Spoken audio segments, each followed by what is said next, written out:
everybody. Scott Oshman along with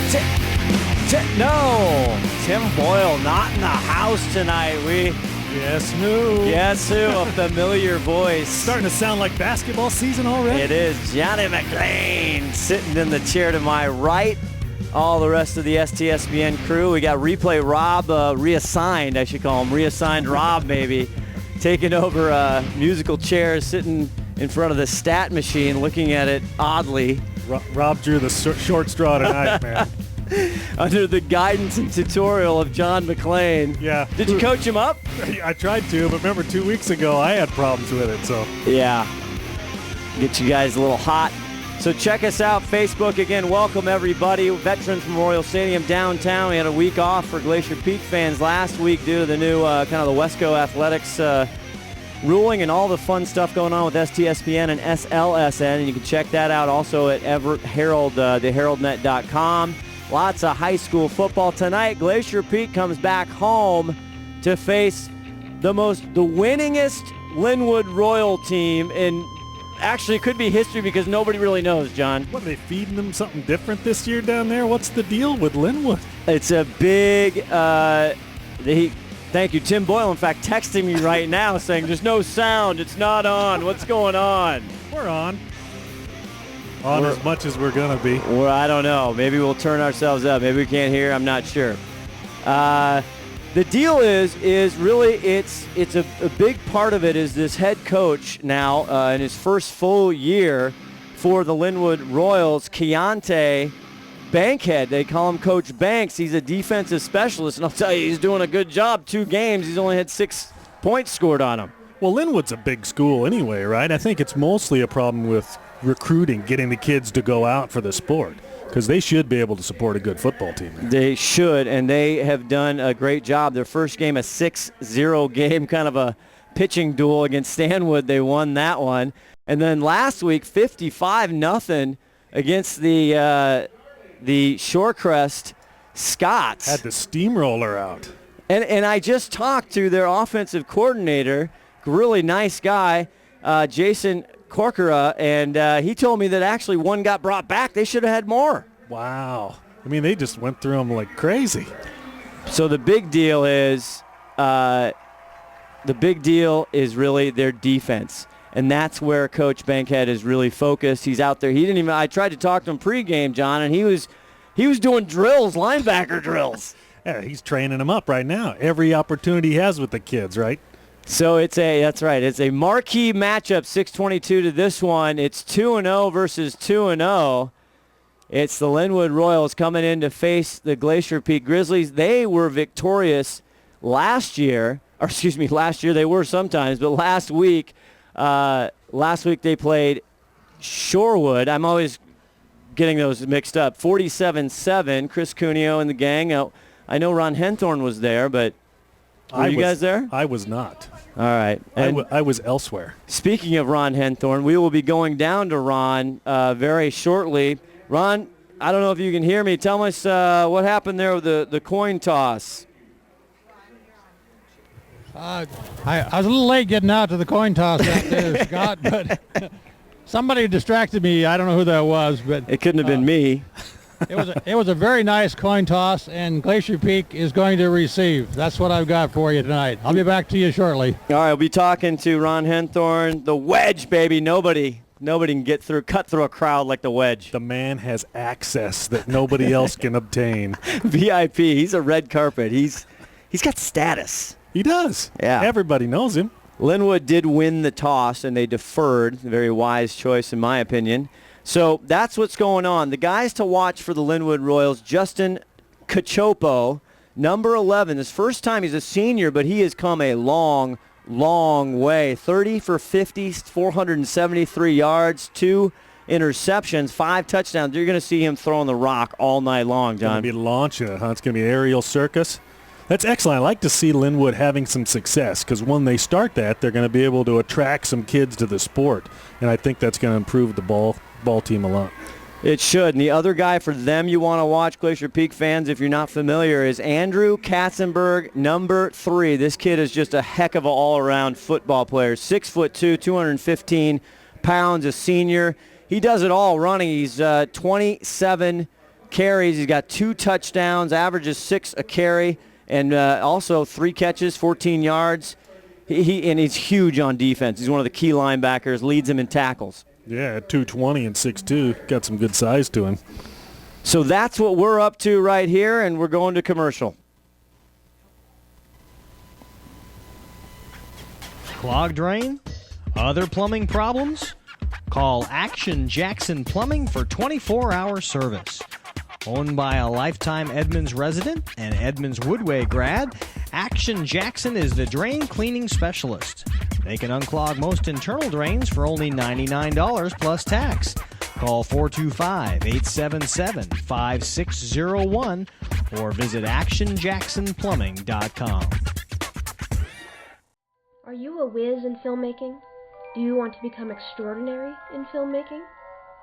Then come to Shoreline Community College and work with Shoreline Productions, where you will learn to transform your work in teams of working professionals and students to create enchanting effects such as green screen, text animation, and so much more. So come to Shoreline Community College, where you can mystify and dazzle in filmmaking.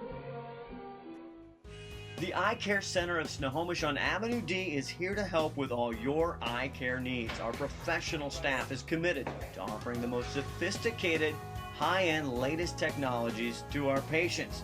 And the Eye Care Center is a relaxed atmosphere, allows you to browse the over 800 high-end designer frames, including some for the little ones. There's really no reason to go anywhere else. See us online at eyecarecenterofsnohomish.com or call 360-568-6666.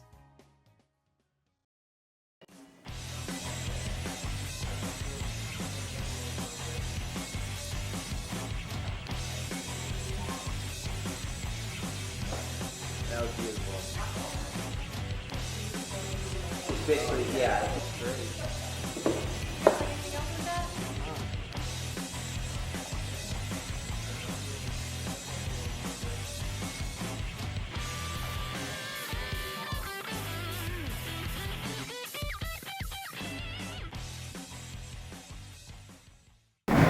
It's the Lynnwood Royals and the Glacier Peak Grizzlies. Grizzlies in their typical blue unis. Got a couple pairs of unis last year in the new helmets. And Lynnwood Royals in their whites. Road whites. Used to be whites meant your home. Am I wrong there? All I know is I like those Lynnwood unis because I can read those numbers. I agree. The dark green on the white, that's excellent. Well, for those of you cheering at home or wherever you're watching this game on your phone, whatever, that's the docile tones of John McClain, our good football analyst, Tim Boyle. Late this afternoon, want to wish him well. I know he's listening. His father is in the hospital at University of Washington Medical Center recovering from a surgery and had some issues. So, Tim, we miss you, buddy, and we will see you back next week for sure against Meadowdale. It should be a good, and I hope your dad does well down there. Everybody from STSPN and everybody up here wishes him and you guys well, and also Mindy and the whole Boyle gang. Absolutely. Good stuff. We want to get back in our normal seats. Nobody wants to listen to me talk anyway. I know poor Rob, replay Rob comes. He's going to help spot for you. And then walks in the booth. No, you're going to be doing stats. Just like he's having visions of last year Lake Stevens. You might as well just throw him right in the fire, man. Right in the fire, the only way to learn. So tonight's officials, kind of a treat. The referee, Nathan Murphy, also one of the great broadcasters here on the STSPN, SLSN network. So Nathan, fun to see him down there. Umpire David Sather and linesman Reed Baker. Line judge Fred Chisel, and the back judge Adam Roberts. So good day to them, and we'll see. We're getting ready for some football. I'd just like to note that right now Rob's stats are 100% correct. They are. Rob, you're doing a great job. We got Eagle Eye Cuneo here, and we got Dexter Carter and Devin Wolhoff back to receive. And to kick it off for the Lynnwood Royals is Mr. Horner, 21. Watch him all over the place. He does everything. I think he cooked breakfast this morning. Nice. Delivers. Kicks it off, and it's going to be taken, bobbled at the 20 by Wolhoff. Wolhoff goes to the right side, and he's taken down around the 34-yard line by Asaka and the gang, number 10 for Lynnwood. Nice little return by Wolhoff. Wolhoff has been impressive. I got to tell you, we didn't really talk about a lot of the Glacier Peak. Again, Brady Southard getting the start, I believe, tonight. He must be quick. He's only 5'8", 160. Yeah, and he's a junior. That's nice. That means we get him back next year. 4 carries, 29 yards, 2 touchdowns, averaging 7+ a game. So he's also got a reception. And Wolhoff has been kind of a nice surprise. Scott Oshman, John McClain. We have all of the STSPN gang is here. Shannon Cuneo on our main camera. We got Leslie McClain up here running the whole ship. 5-tool players down on the ledge as they get ready. Brady Southard and Diego Ayala, who has been carrying the load on the ground for GP in the backfield. And the flag just right before we even snap the ball, John McClain. Yeah, I don't know what that was. Let's go down to Ron McClain. Ron, what defense is on defense? Ron, did you have something to share? No. Hey, that is uncommon. Ayala is in the back. This time Brady takes it, and Brady crosses the old mid-stripe into Royal territory. That looked like a little bit of a broken play there. Brady just getting a little extra yardage out of it. You know, it's funny. You look at Brady's running, and he's got 20 carries for 22 yards. He's a lot faster than he looks, too. He is, but he -2. So, again, first down right off the bat. This time he gives it to Ayala. Ayala drops the ball, and are they saying it's Lynnwood has it? Was he down?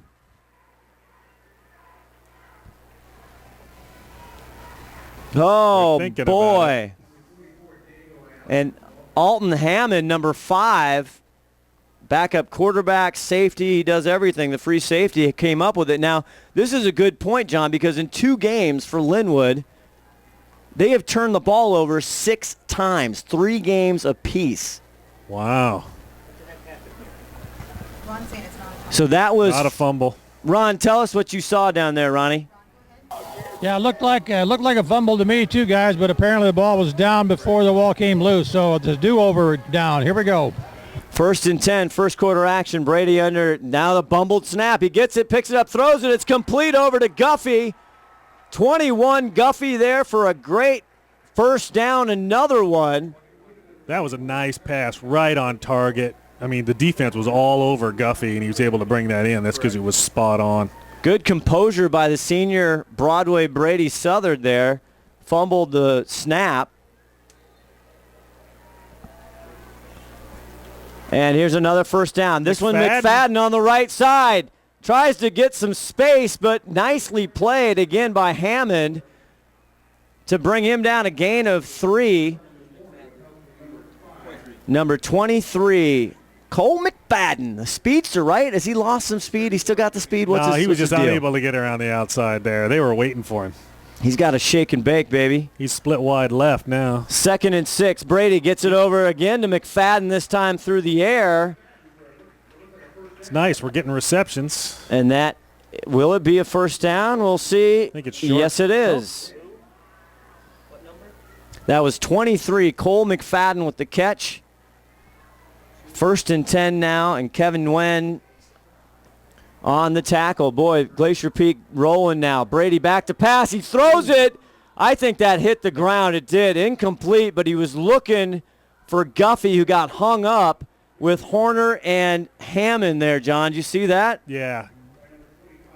Guffey was almost tackled, and Brady was just thrown to where he was supposed to be, but directly at another defender, that free safety.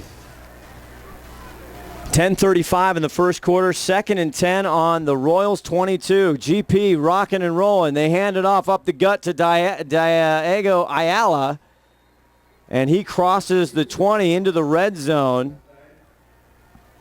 That's Mike Kerman on the tackle.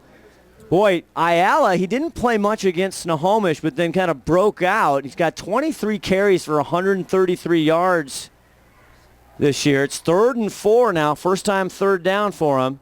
Dexter Carter on the right side. He's got a blocker, picks a seam, crosses the 10 into the 7. GP able to move the ball at will right now against this good Lynnwood defense.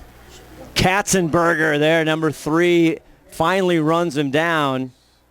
And number 1, Dexter Carter, you want to look for him if you haven't seen. He is a speed demon. 1st and goal now at the 7. Oh, Diego, number 44 again, gets the call. Laundry on the far side. Illegal motion, says the wedge. Boy, what a fast and furious script is coming out here. We got a hurt. Do we have a hurt Grizzly down there?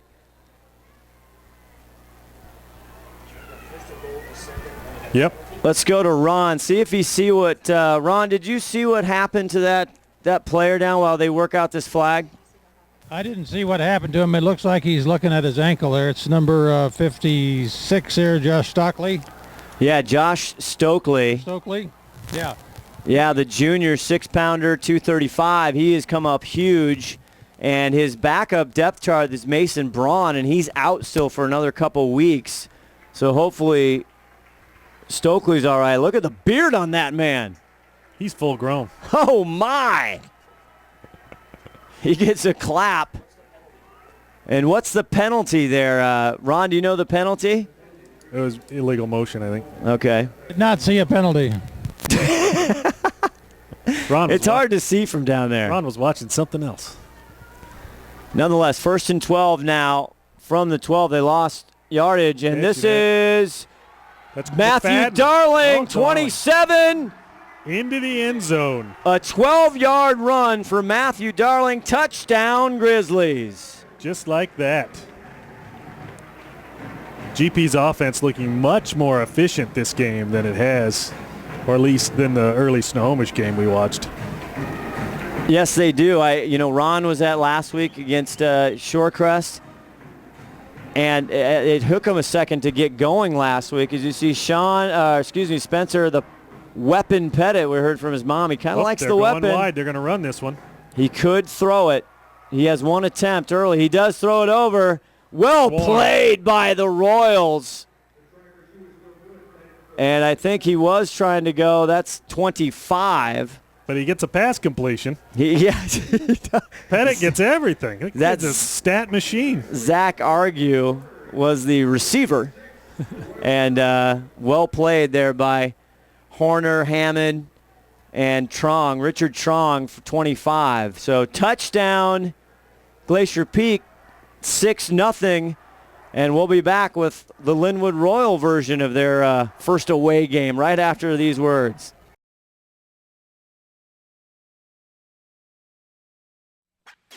Clogged drain?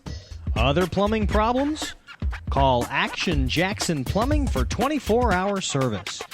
Owned by a lifetime Edmonds resident and Edmonds Woodway grad, Action Jackson is the drain cleaning specialist. They can unclog most internal drains for only $99 plus tax. Call 425-877-5601 or visit actionjacksonplumbing.com. 9:46 left, 6-0. Let's go down to Ron Henthorn. Okay, I just got an explanation from the referee down here on that last play before the touchdown. The line referee blew a whistle while the ball was loose on the ground, so that's why it wasn't a fumble recovery. Nobody has that. The wedge. As we go from the wedge to the weapon, and that's a kickoff. Horner was back 21, and also number 25, Trong, but it's out of bounds at the 5-yard line.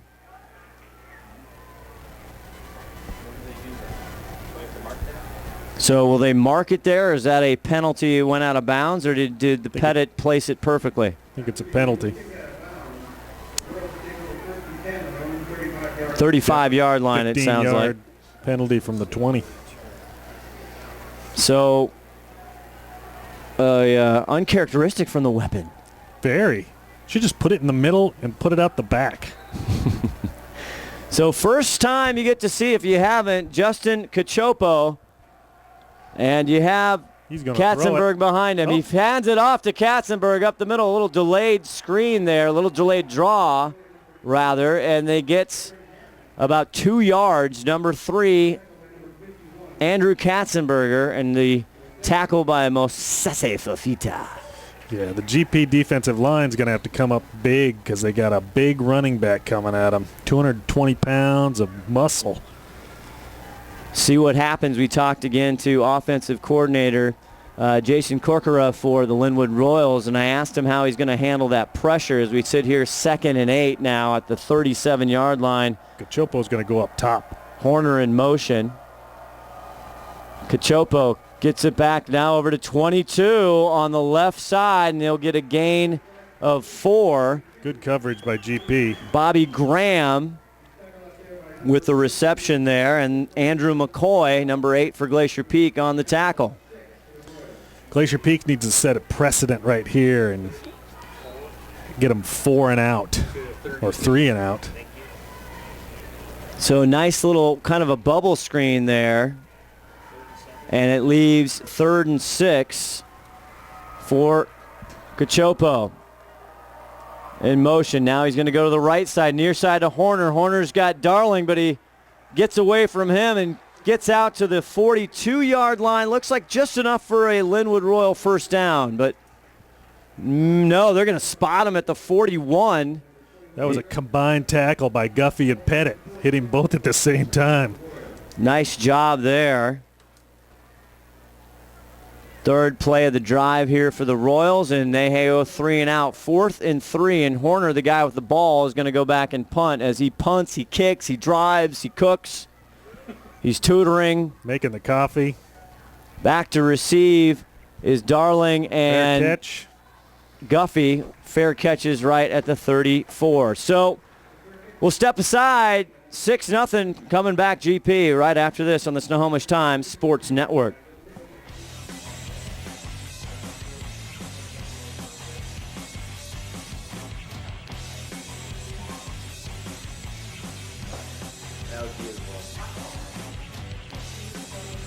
Basically, yeah, it's great.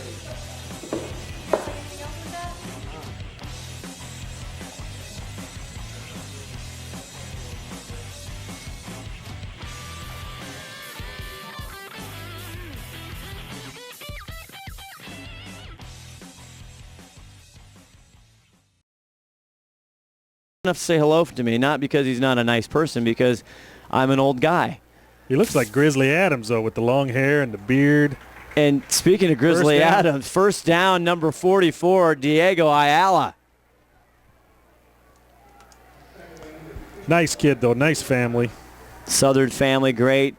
We'll see if his younger brother, Seifer, gets in. I know he got in Snohomish. Not sure if he played last week or not. 1st and 10 now. Brady steps up and throws. Slant pattern. It is caught by Guffey. Just dragged by the shirt, and he takes 2 white jerseys all the way across the 25 to the 24. The hitman. I was looking for the horse collar there, but didn't grab the shoulder pads. Katzenberg, number 3, and Bobby Graham, 22, had to catch up with him, and Horner were there. Oh, Guffey almost took it to the house. Yeah, he almost escaped that. If we would have escaped that, we would have called him Houdini. And flags down. I don't know if it was a dead ball, if they even got it off, and now I see GP players clapping, so it's dead ball, offsides on the Royals. 1st and 5 now. This is exactly offensive coordinator Nick Bender. Again, it's a brand new year this year. Coach Rowe not doing the offensive coordinating this year. Yeah, what I'm loving is Brady is looking really good right now. Poised, relaxed, throwing the ball well. Got a little zip on it today. I agree. 2-step drop. Oh, tries to go to Woolhoff. Just outstretched hands of Woolhoff. Incomplete, but a great play. He was wide open. I'm going to say that was a good pass by Brady. Woolhoff's just got to get some wheels. Oh, Johnny McClain turned it up. Ron, let's go down to the ex-receiver, the college receiver, Ron Henthorn. Ron, should he have caught that ball? I could have caught that ball because I am a lot taller than Devin is, but Devin needs to grow a couple inches. He'd have caught it too. So I don't doubt it. Ron's got some wheels still. There's a timeout on the field. We'll see if we can take a timeout. Our executive producer, five-tool player, spinning the dials down there with Shannon Cuneo. We'll be back right after this.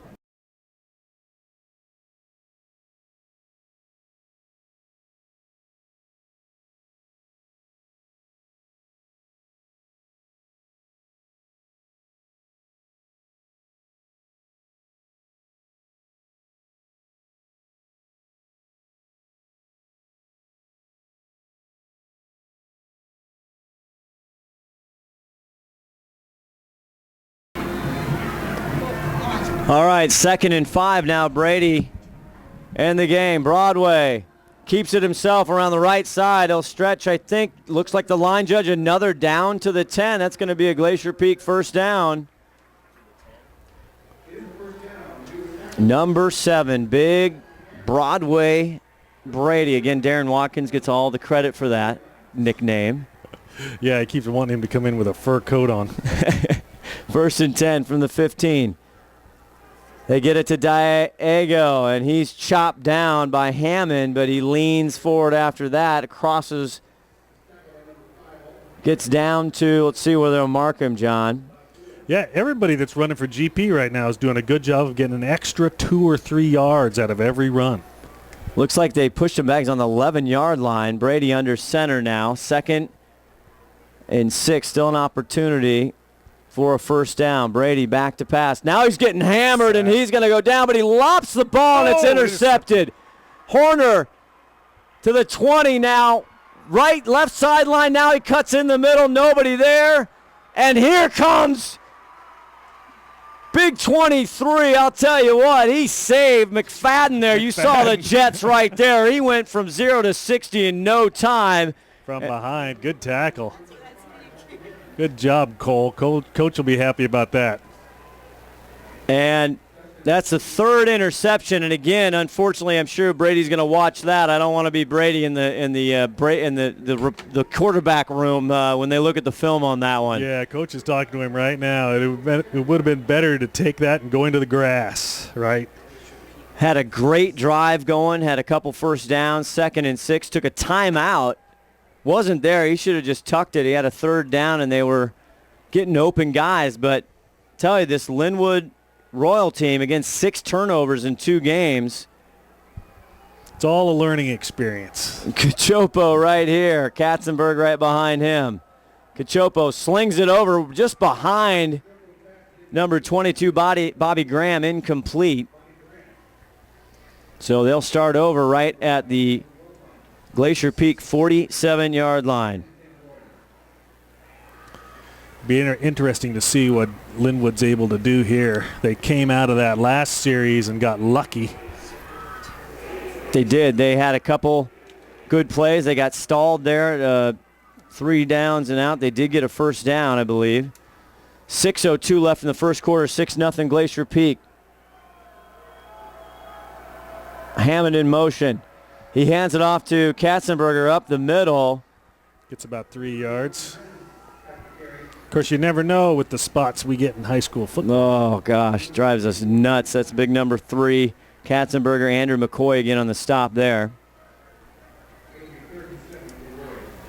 Glacier Peak football, John and everybody else. The Glacier Peak football boosters will be holding their 7th annual dinner and auction on September 27th. If you'd like to purchase tickets to go to that great event, go to gpgrizzlyfootball.com. We'll tell you more coming up.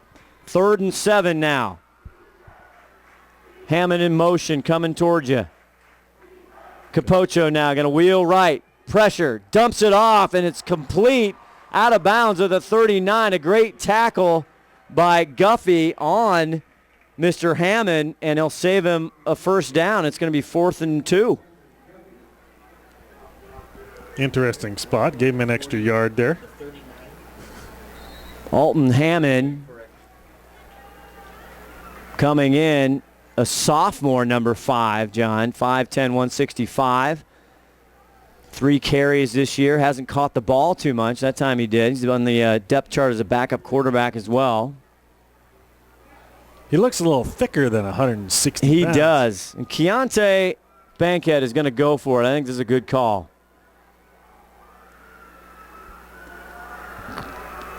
Katzenberger up the gut. He's gone.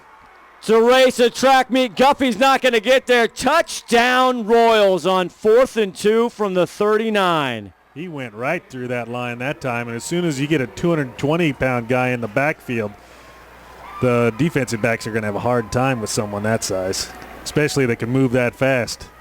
There you got to see the great athleticism of Andrew Katzenberg. Wow. Nice job. I think that's his first touchdown this year in 2 games for Katzenberger. And Horner's on. It's good speed for a big boy like that. Great speed. Holds out. It's blocked.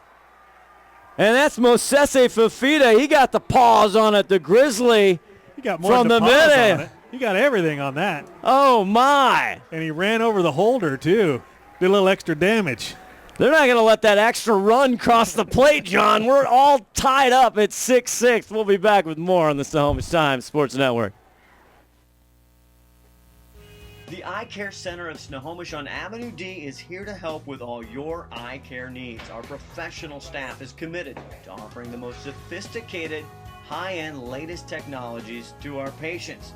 And the Eye Care Center is a relaxed atmosphere, allows you to browse the over 800 high-end designer frames, including some for the little ones. There's really no reason to go anywhere else. See us online at eyecarecenterofsnohomish.com or call 360-568-6666.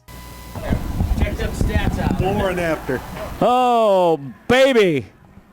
If you're looking at the score 6-6, it's not Safeco Field, which I don't know what the Mighty M's are doing. Boy, they are just hanging on by a thread, making September interesting. 6-6 here at Veteran Memorial Stadium. The Lynnwood Royals, that's a shot right there, John. 39-yard jaunt by Katzenberger. All started with the defense, though, right? Defense came with a big play, and then Katzenberger found a hole.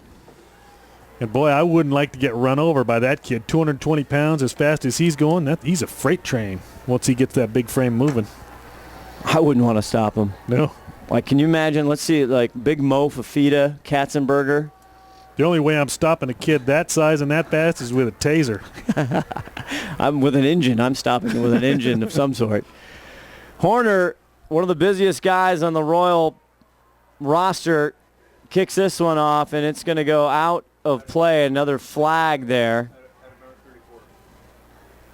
Kickers can't seem to keep it in the field of play. Yeah, they're shanking it tonight.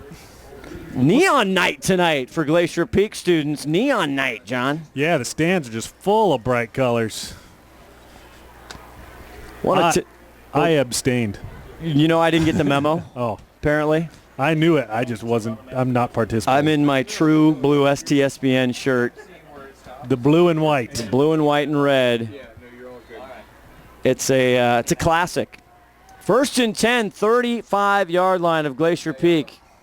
Diego Ayala. Boy, he just bowls all the way for an 8-yard gain on 1st down. He was looking for somebody to hit. 3rd drive of the first half, 4:07 left to go in the first quarter. He got through the line and was saying, okay, I'm going to find me a D-back to bump into. Nice job. Diego, again, carrying the load this year. Dexter Carter in motion. Now they stand up and look over. Coach wants something else. We can talk about this later. Replay Rob Wygant has some issues with that. Oh, looks to pitch it now. It's a kind of a botched bootleg. Brady on an island, nowhere to go, and this time he makes a wise decision. He wasn't even holding the ball like he wanted to throw it, though. He almost took it out looking around if there was someone he could pitch Hand it to. it to, yeah. My God, man, hold on to the ball. I would put it up in passing position and run sideways, right, and hope Yeah, at that least- somebody got open. Right, fake that there's somebody behind you. Yep. Meanwhile, 3rd down and 3 now. He gets it to Diego. Diego is First bumped down. back, but then he pushes forward.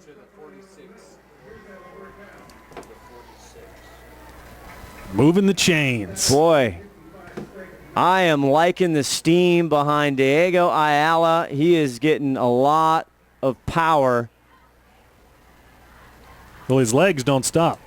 They really don't. Again, he had 133 yards on 23 carries coming into tonight, and replay Rob is stat Rob. 1st and 10 at the 46. Brady back to pass. Here comes pressure. He goes to the right side, in and out of the hands, a little behind Matthew Darling. Horner there on the coverage for Lynnwood. We're going to allow Brady to have one or two of those. Oh, that's all right. 2nd and 10. At least he hold on the ball. Again, he, on the last series, had an interception, his 3rd of the year. Yeah, but that wasn't really a pass. No, that wasn't, but it's going to be in the books. Looks like they pass it off. They spins out of it. This is 34 Black.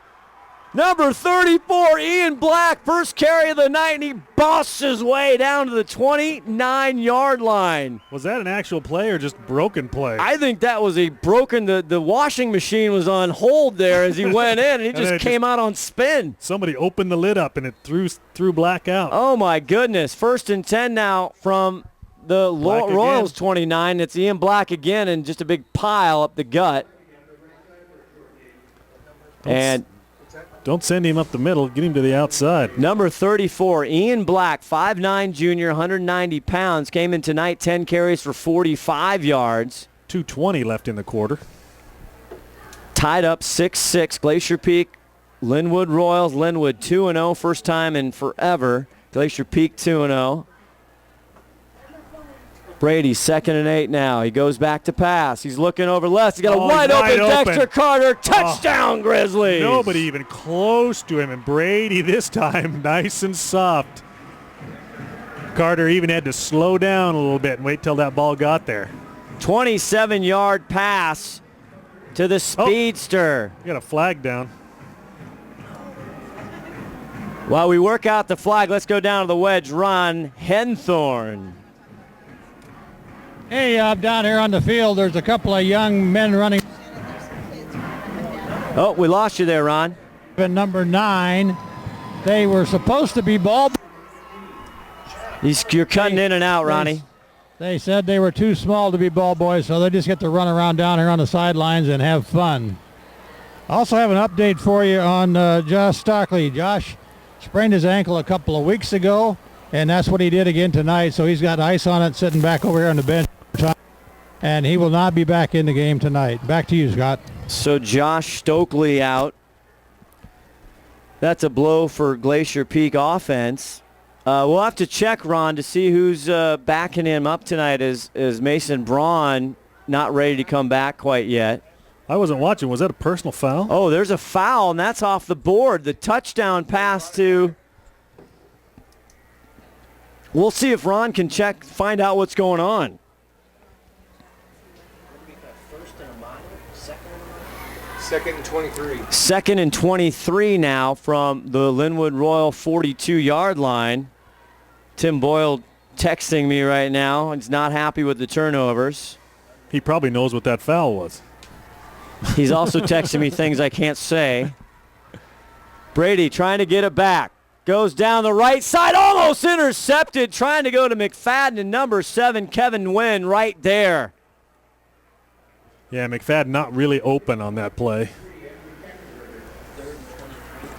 Brady, though, didn't have much more time left. He had to get rid of it.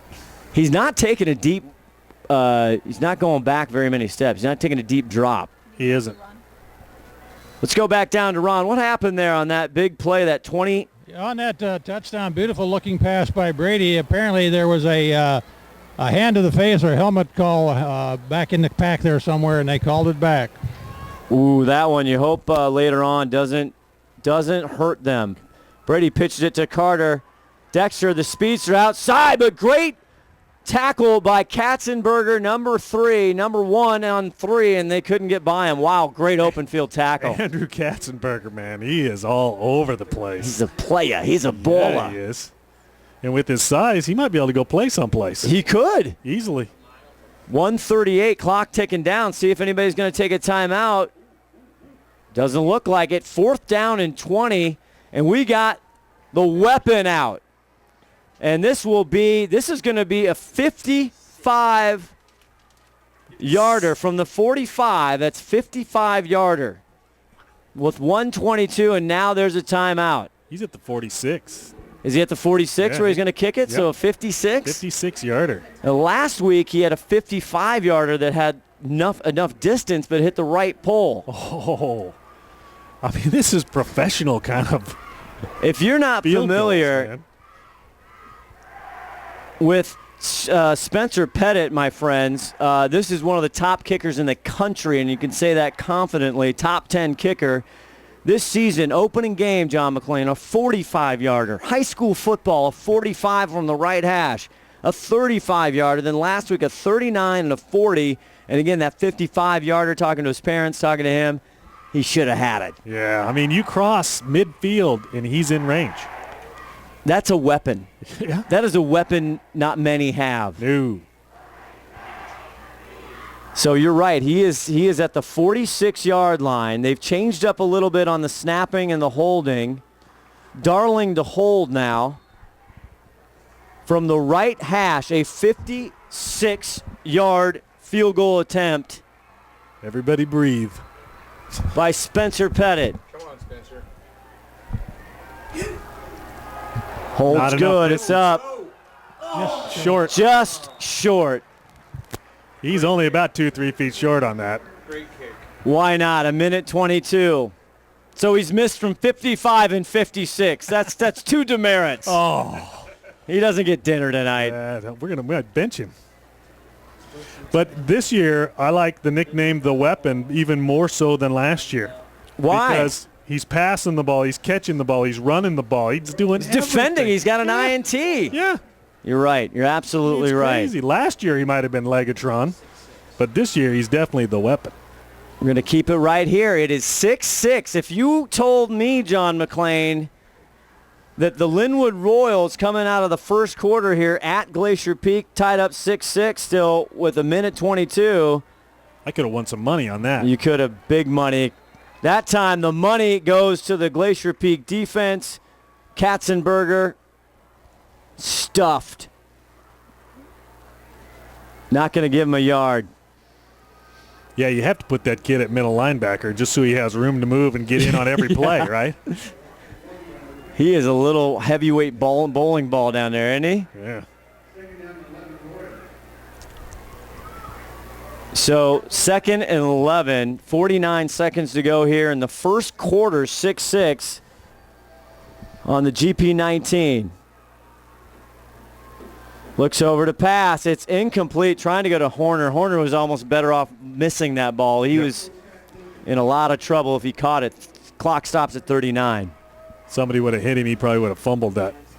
The tackle is by number 13. It's called right eater. All right. Leslie McClain writing in a language I'm not familiar with, which are many. But that wasn't English. Oh, okay. 39 seconds, 3rd and 11. Scott Oshman, John McClain, the whole STSPN crew up here from the 19. Cachopo. He needs to go deep with it. Jungman now 44. We haven't talked about him in motion. Goes over the corner. It's caught. He's at the 40. He's finally taken down 45. 32 seconds left. That's big number 25, Richard Trung. And we talked about he's going to be big tonight, and there he came up with a huge play. Darling with the tackle. Oh, baby. And that was a great grab on the slant coming in. He had to catch it on the fingertips for Rich Trung. Yeah, a little bit misjudged by the defender. Don't know who that was. Not sure who was on him. 1st and 10, though, from the GP 45. Plenty of time just in the quarter. 17 seconds left in the quarter. Cachopo back. Center screen broken up beautifully by number 34, Ian Black. Black. Excellent play. So the person that Able to take Katzenberger out of it. went for that interception. Umpervich. We'll see. Again, he getting hand signals. 12 seconds, actually, written hand signals. 6-6. 12 seconds. Wonder if he'll just throw it long. Just in the first quarter, the Glacier Peak 45. Cachopo, Justin takes it. Now he's going to roll left. Katzenberger, but he's got Jensen on his tail. He throws up a fly ball, and it's brought down by Jungmann, I think. It is 44 Jungmann. And the clock stops to move the chains.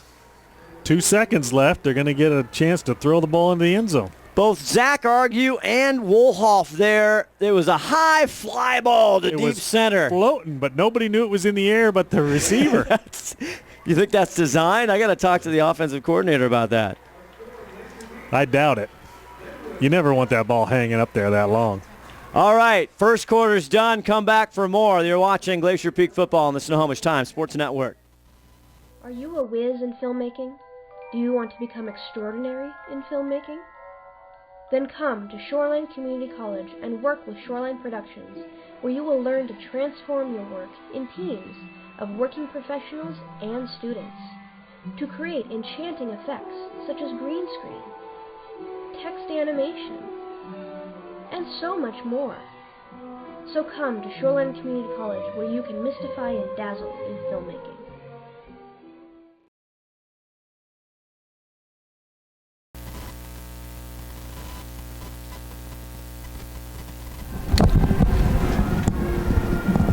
Second quarter live from Veterans Memorial Stadium. Scott Oshman, John McClain, Leslie McClain here running the dial up top. We got Eagle Eye Cuneo, replay Rob being assigned and positioned over stats. He hasn't thrown the stat computer out the window yet, so that's a good sign. And then he's trying to maintain his composure. We got Shannon Cuneo on camera and Todd Elvig, the 5-tool player. But I tell you, we got a dandy. It's back at Martin Stadium, Washington State last week, and they honored Keith Jackson and Cachopo. Say that 5 times fast. And they hand it off to Katzenberger, and he's tied up there by 13, Brendan Jansen, who's had a great season. Back to the line of scrimmage is all he got. No gain there. Good job by the defensive line, pushing the offensive line Lynnwood back a little bit, allowing him no penetration. Well, Lynnwood has not given, they've only given up 6 points to Stanwood this entire year, and that record stands right now. A huge 27-yard touchdown catch denied by a penalty. Brady to Dexter Carter in the first quarter. And their offense is explosive if you make a mistake. That's correct. They were wide open. Cachopo rolling right, now goes over down. It's knocked away by Pettit. He was trying to go for number 7 win. Yeah, it was too high for win. And Pettit, he knocked that away with a little fire. Volleyball spike. That was. Yeah. That was first row. He'll be playing a little volleyball next year in college probably. I hope so. A little sand. Like I said, I was at Washington State. First time really going to Pullman and hanging out there. You see why people love the Cougar Land, man. You see why people love Pullman. It's a great community. Went to the football game, and Keith Jackson was there. Oh, Nelly. I'll do my Keith Jackson later. Cachopo. He's a captain, the senior this year. Katzenberger behind. Getting chased. Now he settles. He just got rid of that one. Good idea. He gets taken down by big Burt Cuneo. No flag. Because he was getting trailed by the entire GP defense on that. Boy, interesting. They had that rhythm going there at the end of the first quarter. They were driving 2 huge plays, and then all of a sudden, they just couple bad plays, and here we are, stalled 4th and 10. We'll see if he's probably going to go for it. Yeah, well, everything big they've gotten has been off a Glacier Peak error. That's true. So Glacier Peak just hurting themselves right now. Absolutely. Is Horner back there? Yes, Horner is back to punt. Nobody back for Glacier Peak. Now looks like Guffey floats back along with McFadden or Darling. And Horner gets a line drive, and it's fair caught, it looked like, right at the 16 or 15-yard. No, he's going to take at the 15-yard line. By Darling. By 27, Matthew Darling. So what's Glacier Peak, Johnny Mack, got to do? Got to move the ball. Without penalties. And without coughing it up. Brady Southern, Broadway Brady, now 4 for 38, rushing, but passing 9 attempts, 4 completions, 1 interception, total of 76 yards. Here he goes from his own 35. Fakes the handoff. Now he runs left. And you know what? I think that is. Yes, that is Rainbow. That is Devin Rainbow, number 18, with the ball. The transfer quarterback from Bothell comes in. He starts this series. He is a good runner. 11 carries for 66 yards. Had that first touchdown against Snohomish. Yeah, Rainbow a lot quicker than Brady and able to move much more laterally cut, right? Yeah, but a little smaller. Yeah, just has an excellent arm, though. Different body. Gets gain of 1 there. Now he fakes, gets over to Wolhoff on the near side. Wolhoff has some space and room. Great big first down for Glacier Peak all the way up to the 33 or 4 yard line. Devin Wolhoff hurting him. Yeah, well, GP now has to keep moving the ball, but hang on to the rock, right? Don't cough that thing up. You can have little mistakes, just no big ones. Big first down gets him all the way to the 34 yard line. Number 5, Devin Wolhoff. Ayala behind Rainbow. Back to pass. His first of the night. Now he tucks it. He sneaks up the middle. Hit hard right at the 40 yard line by Katzenberger. Holding his arm. Got hit hard. Yeah, he did on the shoulder, and that's Katzenberger. That's exactly what we talked about. You do not want to run into him. 39. And he hurt his shoulder. Devin Rainbow really got popped at his shoulder, and they can't even get him off the field. Let's go down to Ron Henthorne and see what happened there, Ronnie. Yeah, it looked like he was just carrying the ball into the pack there and just took a shot right in the midsection. I don't know if it's just wind knocked out of him or not, but he's laying down on the ground. I will bring you back up as soon as I find out more about that. Back to you, Scott. Well, thank you, Ron. Hope he's all right. Boy, we're talking about John. I mean, Katzenberger, 215. That's on the roster. You don't know what he had for lunch. And you got Devin Rainbow just at 165. That's not fair. Katzenberger's at 220. 220? Yeah. I told you, he had a big lunch. It looks like they're going to take out. We're going to step away for just a second. Come on back. 2nd and 4 for Glacier Peak on the Snohomish Times Sports Network.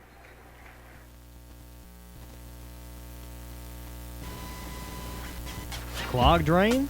Other plumbing problems? Call Action Jackson Plumbing for 24-hour service. Owned by a lifetime Edmonds resident and Edmonds Woodway grad, Action Jackson is the drain cleaning specialist. They can unclog most internal drains for only $99 plus tax. Call 425-877. We're back 2nd and 4 now. Brady Southern coming in. Devin Rainbow hurt on that play. Brady getting hung up in the backfield to push from the front line, and Katzenberger trying to get the Royal crowd fired up. Big number 60, Aaron Gaines up in there. And also Joe McKay, the 6'1", 240 senior. 3rd and 12. Brady, boy, again, he's taken such a short drop. 9:27 left to go here in the first half from Veterans Memorial Stadium. 6-6 tied up. 3rd and 12 for Glacier Peak on their own 32. Out of the shotgun, rolling near side. Brady now unloads. It's complete to Guffey down the sideline. He's finally pushed out by 22 Bobby Graham, but the Hitman having a big night. Was that the Hitman or 25? It was Guffey, 21. Okay. GP to the Lynnwood 35-yard line. I think 1st and 12. Nice job. I think Zach argued 25 had a good block. Brady now with some room to work.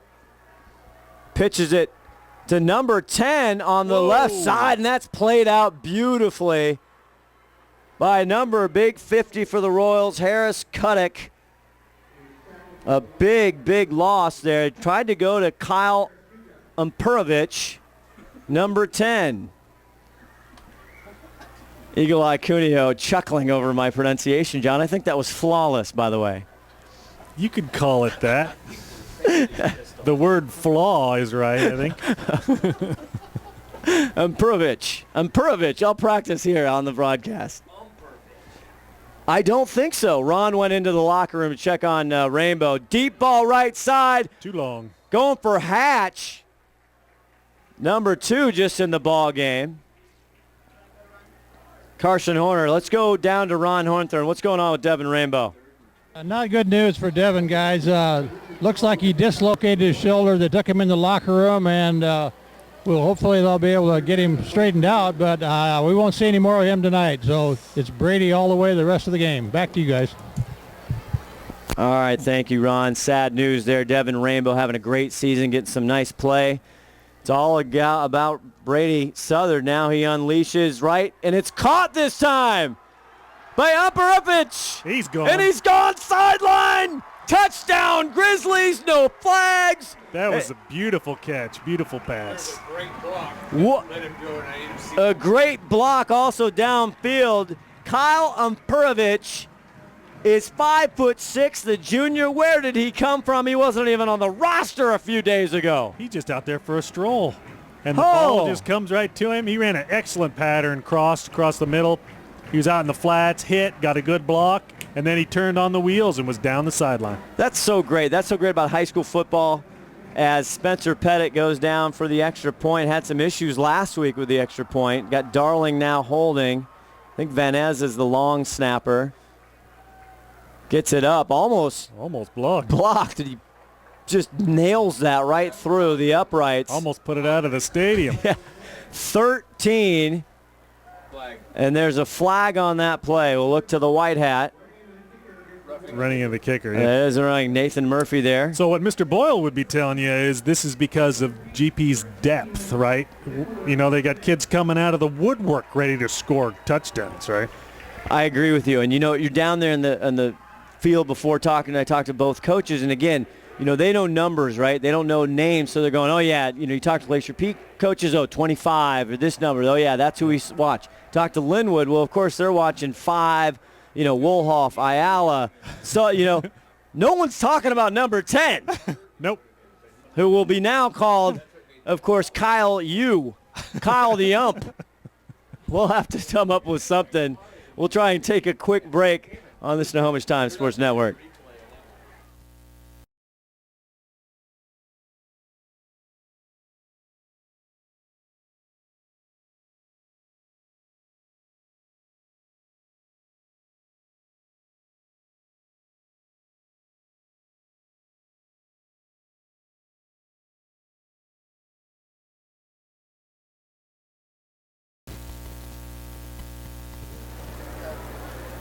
Glacier Peak 13, Lynnwood Royals 6 on a big play by Umpurovich. I'm going to say it different every time. How about that, John? Yeah, that'd be great. You're going to hit it right one of those times. 25, Richard Chong just looks at that one going away. And there was roughing the kicker on the extra point. How far was that great pass play on the TD drive there, John? Do you know? Were we even on the Lynnwood side of the field? It was at least 40 yards, right? He caught the ball at like the 35, I think. Well, you know, it was crazy. It's a 45-yard touchdown by our crack statistician, Robbie Why Not Wygant. How's that? Excellent. So I was about right. You were perfect as usual. No, I was close. Near. Justin Cachopo gets it off to Hammond, number 5, trying to find an edge around the side. A nice little pickup on first down for 5 yards, or maybe they'll get him out of bounds at the 24-yard line. Ian Black on the tackle. They put him right at the 25. That was a nice little pickup there. A couple of those, first down. 13-6 here, 8:08 left in the first half. Yes, Lynnwood shows some signs. They've had some big plays. They're a little up and down, though. Well, they had that great momentum there coming out of the first quarter, and they couldn't capitalize on it. This is Katzenberger, and this time he's backed up by the Grizzly defense. That's Black, Jensen, Mofita in there, Cuneo. Yeah, you can tell when the GP defensive line just beats their offensive line off the ball, all right? They just go nowhere. Lynnwood offensive line, Will Eddington, Joe McKay, Harris Cuddock, Salvati, Gaines. Trying to hold this, one of the big strengths of this Glacier Peak team. 7:35, 3rd and 7 now from their own 23. Cachopo probably going to go up top with it. There he's back to pass, gets it Goes off. over, way too high, too hot, trying to go for 25, Trung, but Spencer Petta, nice coverage. Yes, excellent coverage. The weapon. The weapon's all over the place. Let's go down to Ron Henthorn. Yeah, down here on the sidelines, while we were doing those last couple of plays, we got Andrew McCoy down here taking snaps as a backup quarterback for the Grizzlies here tonight in case something happens to Brady Southern. So we got a backup down here working out. Talk to you later, guys. That is a great point. I was going to bring that up earlier. You're absolutely right. 3rd on the depth chart is Andrew McCoy. Again, a defensive specialist now getting offensive time, but boy, you hope that doesn't happen. McCoy was taking snaps last year, though. Yes, he was actually coming in. We've talked about that in the summer. He was, thought to maybe have the job last year. Of course, Branson Corwin and Brady, and now we're walking. What's going on now? Personal foul on Glacier Peak. Boy, penalties absolutely killing Glacier Peak tonight. Big win there for the Royals. They were looking offsides now. Back-to-back penalties. Looks like Big Mo got a little jumpy down there, but that's a huge break for the Royals. Yeah. The Royals able to string together 2 quick penalties. Yeah, that was huge because it was 4th and 7 there. Yeah. Correct. So all the way up. Cachopo now looking, Katzenberger, they fake, no. Oh, and he's hammered back by Black.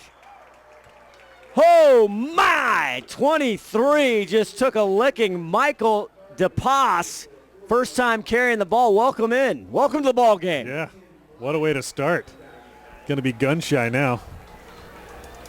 See where they marked that. Of course they marked that. He hit him back down at like the 36. Yeah, 35, somewhere in there.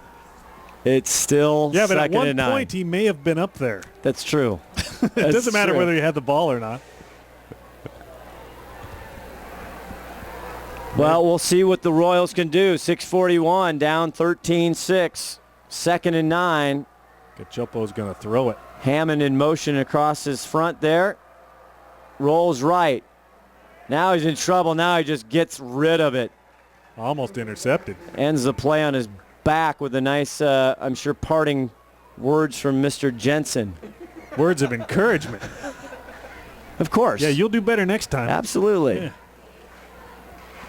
It's always positive. I don't doubt it for a second. Cachopo could not find anybody open there. Offensive coordinator for the Lynnwood Royals told me they're going to try and beat that outside pressure. Again, McCoy, Jensen, Black, they've been killing people with that pressure, not only this year but last year and under Steve Hannon with some screens and some center screens, some bubble screens. We've seen it a couple times, not too many though. 3rd and 9, 6:27 left in the half. Cachopo now, he's going to run to the near side. Finds it, turns, lets it go, and it's over the head of both defender and cover man. Going for Jungman, but Guffey there step by step, and that'll bring up 4th and 9 from a 39. I don't think he's going for it. No. They're going to punt this one away. GP will get another opportunity. See if they can capitalize. I'd like to see somebody run back a punt for something. They don't have too many. Let's see who is back to receive. Is that Guffey? Just gets that off. Short. Didn't even get it past midfield. No. It was partially. Was that big Mo Fafita one more time? I see Cuneo coming off. So they're going to net. That's a short punt. It's really short. You could have thrown the ball farther than that. That's like my drives, one of my drives off the tee. Yeah. You know, when I stub it all the time and worm burner. It just miss it. Oh, well, my worm burners are classic. It's nice when the grass is all wet. It is. 1st and 10. I got to be playing more on this type artificial turf. They hand it off, and at quarterback is Andrew McCoy. Boy. Brady all right? They're just running the rosters. Let's see with Ron Henthorne can see what's going on, why they're going with McCoy here for this series. That's strange. Unless Brady's hurt. Correct. It's fine enough. Gain of 2. 2nd and 8 now. McCoy and Ayala in the background. McCoy's going to take this with himself. A nice little shot up the middle. Almost a first down. Brought down by Hammond. He'll be a yard short, 3rd and 1. So number 8 showing some wheels. Yeah, but then, see, we're back to how deep the GP team is, right? It's just crazy, isn't it? 99 on the GP roster. If it wasn't for the line, right, you could probably field 2 decent teams. Oh, there's no doubt. He's got trouble. Ooh. McCoy takes a big snack by snack. Yeah, it was a snack by Hammond. It's a tasty treat. That's a 10-yard loss. Hammond did take a big bite out of that one. On 3rd and 1, it's now, well, they're going to say 4th and 9. It really should be in real football. It's about 4th and 11, but. And Spencer Pettit's out there to punt. Spencer been doing a decent job. Doesn't have to punt too many times. He's not a bad punter, but it's not his specialty. No. Now, tell you what, if you're a Lynnwood, as we see Nathan, that's a timeout, Glacier Peak. Lynnwood Royals with 4:35, John McClain hanging on 13-6. Don't go anywhere. You're watching Glacier football on the Snohomish Times Sports Network.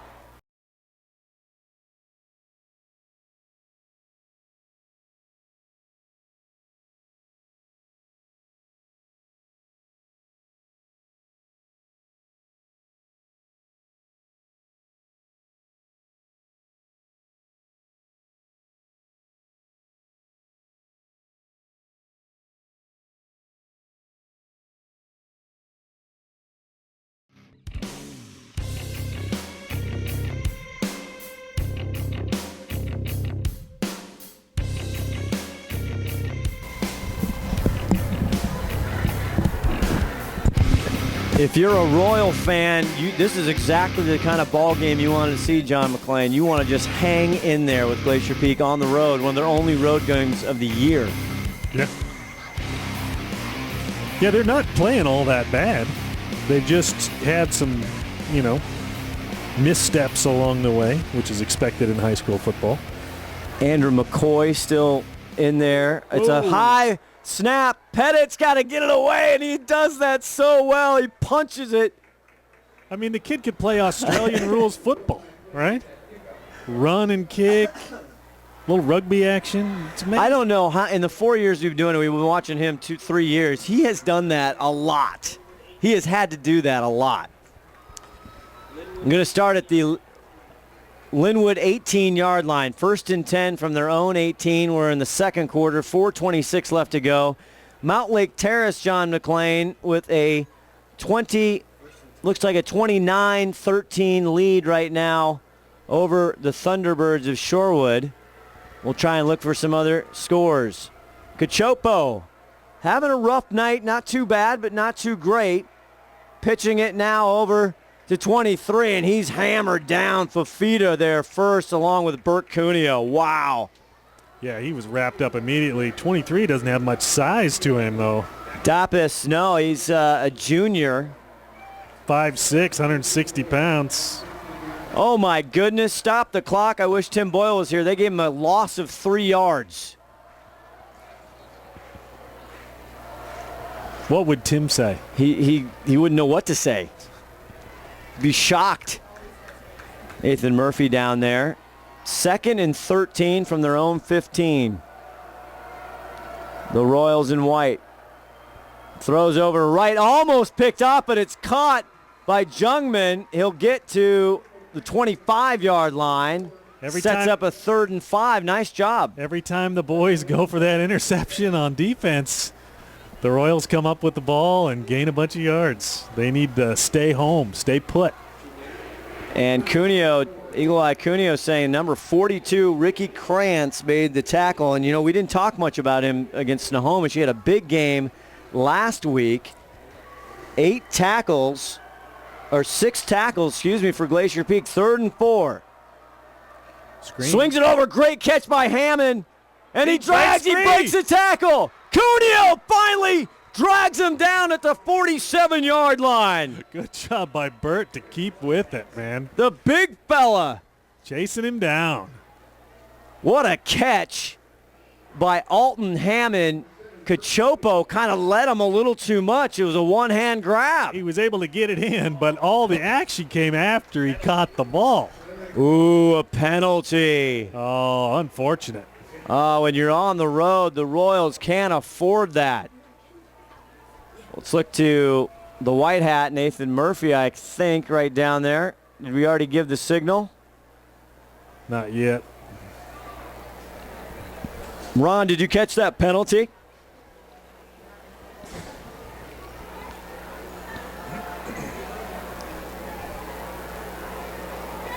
Silence from Ron down the field. The wedge. It's dead air. We can't afford that penalty. I was on the opposite end of the play. All right, thank you, Ron. Did anybody in the booth see that penalty? Ron was out of position. How many times does that happen in a season? Never. I've never seen such a thing. A phantom flag. Well, but it was against Lynnwood, whatever it was, and it was unfortunate because that was an excellent play. Heck of an effort there by Hammond. Broke a tackle. Burt Cuneo, incredible effort there to catch up the big fella, the O-line, D-line. Those are the kind of things that just crush your soul as a football player, right?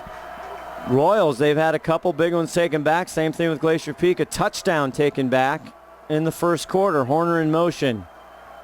Fakes right. Now he's got nowhere. He's got trouble, and he's going to go down in blue. Cuneo there. Fafita, McCoy. Yeah, you don't want to end up in that bunch because you're going to get hurt, right? Yeah, you want to head to the outside and get tackled by one of those little guys. That's not the popular crowd. No. It's not the lunch table you want to sit at. Nathan. I'm sure they're all nice kids, but you don't want them beating on you. No. Second timeout by Glacier Peak. 2:48 left to go. 13-6. This one's just hanging on. Don't go away.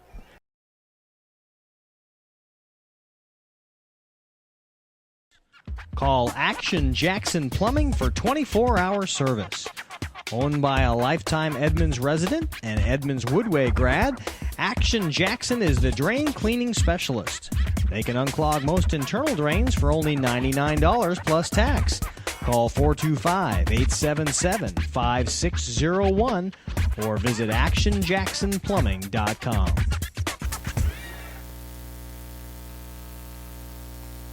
Way more effective today. So kind of a heavyweight sluggo match. Just when you think somebody's going to turn on the mojo, they get smacked down with a flag. And some huge plays on both sides been brought back by the Stripes tonight. Well, the refs are doing a good job of keeping this thing under control. Absolutely. Getting our reffing crew. Big thanks, Nathan Murphy, David Sather, Reed Baker, Fred Chisel.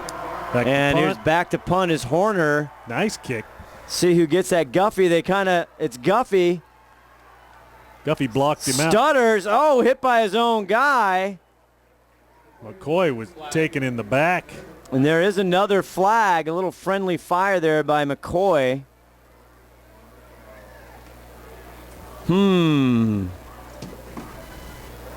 As Nathan, and that's going to go against Glacier Peak. Let's go down to Ron. Ron, I'm interested in what's the feeling down there on the Glacier Peak sideline. I mean, is it pretty tense? What's the attitude of the coaching staff? Well, right now the coaches are a little bit tense. Players are kind of calm down here. Nobody's really too excited. Not too happy about that last play either because there was a block in the back by Glacier Peak, which cost them a nice gain there. So let's see what happens in the next 2 minutes and 35 seconds here. See if Glacier Peak can put something else on the board. Let's see Brady Southard back. Thank you, Ron, in at quarterback. Again, if you just joined us, Brady started the first quarter and some of the second, then was relieved by Devin Rainbow. Rainbow had a running play and is out right now. Dislocated shoulder. Won't be coming back. Brady going deep on the right side to Guppy. Catches it as he's hit. Did he hold on to it? No catch. What? He didn't drop it. And Guppy. That's a bad call. I'd like to be able to see that one again because that looked like a bad call to me. The official got to give him credit right there on the play in good position, but another big grab by Guffey. That was all the way down to the 25. Not this time. Bobby Graham had great coverage on Guffey. It'll be fun to watch that matchup in the second half.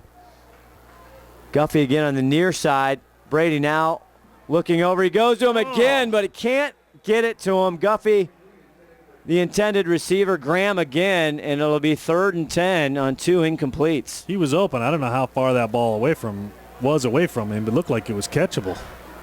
Glacier Peak, Brady had some sauce on that ball. Brady's a big boy. He can put a little stank on that thing. Well, we know he can throw it for sure. 3rd and 10 now, right inside the Glacier. Throw it again.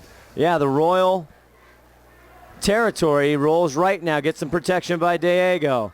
Over the top, high, trying to go for Wolhoff again. Devin, great player, is only 5'8". Yeah, Brady ran out of people to throw to on that play. He wanted to go to Guffey, but Guffey fell down. Yeah. Lost his footing, so that eliminated that option.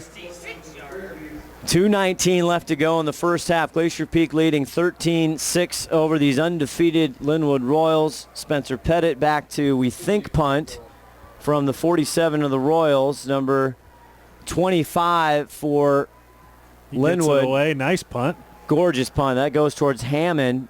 Hammond's going to watch it bounce. Good roll. And it'll be touched down there. About the 13.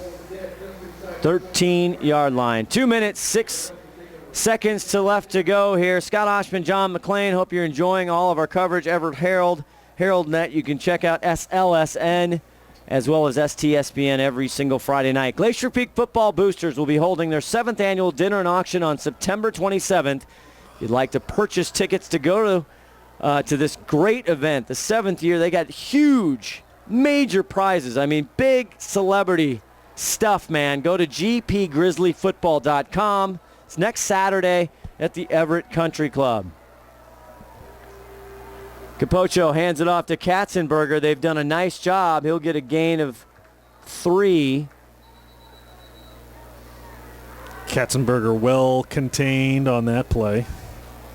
Unofficial stats here. Only 6 carries, 41 yards. Actually not doing too bad. He had that huge the one touchdown, big one, which is really helping him. 6.3 average. 1 touchdown, that 39-yarder here in the first quarter, and that's representing the only score for Lynnwood, and Mosese Fafita blocked with no problem the extra point, and that's where we sit 13-6.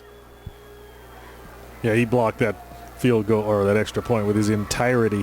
2nd and 7. Gets it to Jungman across the 20, the 21. Nice pass, well thrown ball, perfect position. Very nicely done. Justin Cachopo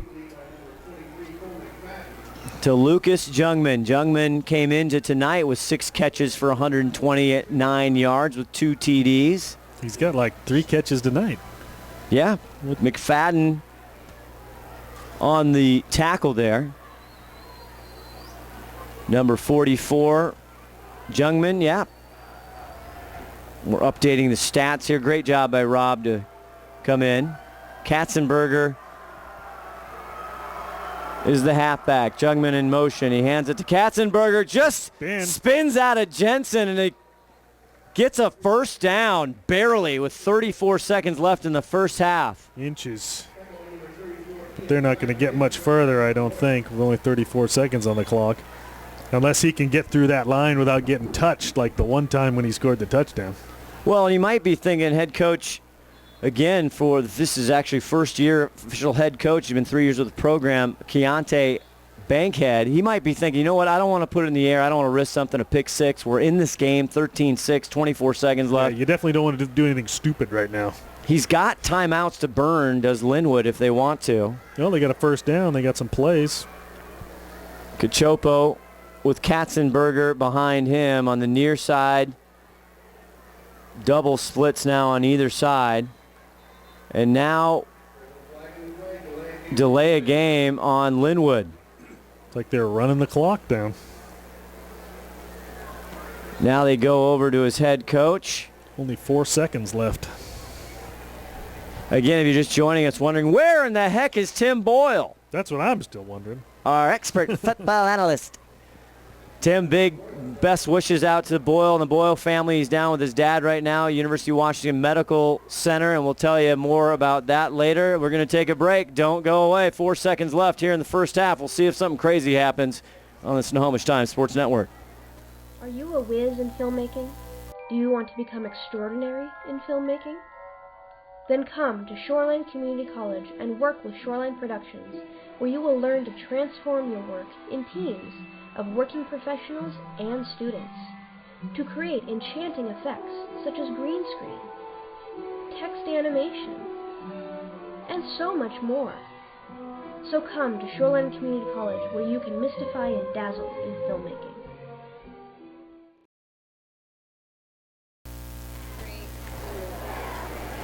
Four seconds left. Lynnwood Royals cooking up some miracle dust over there. Throwing some sauce out there. Cachopo, he's looking for his burners. You know who hasn't played a lot is number 25, Trung. We haven't had any big gains by him. Hands it off. Katzenberger already has a 39-yarder, but this one's not going to go anywhere. It's going to end the half, and we're going to stay at 13-6. Ron Henthorn the wedge. He's making his way over to head coach, seventh-year head coach, Rory Rosenbaugh, to get our traditional halftime chat with the head coach. We'll go down to Ron Henthorn. But Lynnwood's got to be feeling good about themselves, only down 13-6 at halftime. As he's getting some last instructions from the trainer, looks like probably on Devin Rainbow, went out with a dislocated. Down here with Coach Rowe, halftime coach, 13-6, kind of a tough ball game. Is that kind of what you expected? Oh, absolutely. This is a heck of a football team. I mean, I know a lot of people think about Lynnwood and think, oh, these guys aren't very good, but these guys are well coached. They're tough. They're hungry. So we got a dogfight. Our guys got to realize they got to come out in the second half and get after it. Looks like a real tough battle, and you got Rainbow down for apparently the rest of the game here, so looking a little bit out there. Yeah, I don't think he's going to be back. We're okay. We'll keep battling for our brother. All right, thanks, Coach. We'll see you after the game. Appreciate it. All right, back to you guys. Tough ball game, said Coach Rowe. Yeah, it looks physical down there, Ron. Real quick, stay with us. Is it physical as it looks? It is very physical. It's. I don't think I'd want to be out there. Let me put it that way. So let's take a break here at halftime. We'll be back in about 10 minutes or so. All right, 13-6. Stay with us 15 minutes for a great second half. Scott Oshman, John McClain. We'll be back after halftime.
Ladies and gentlemen, the Glacier Peak High School marching band under the direction of Tad Morris. Ladies and gentlemen, if I can have your attention, please. There is a black expedition. Black Expedition, license number 705. WBC parked in front of a neighbor's driveway.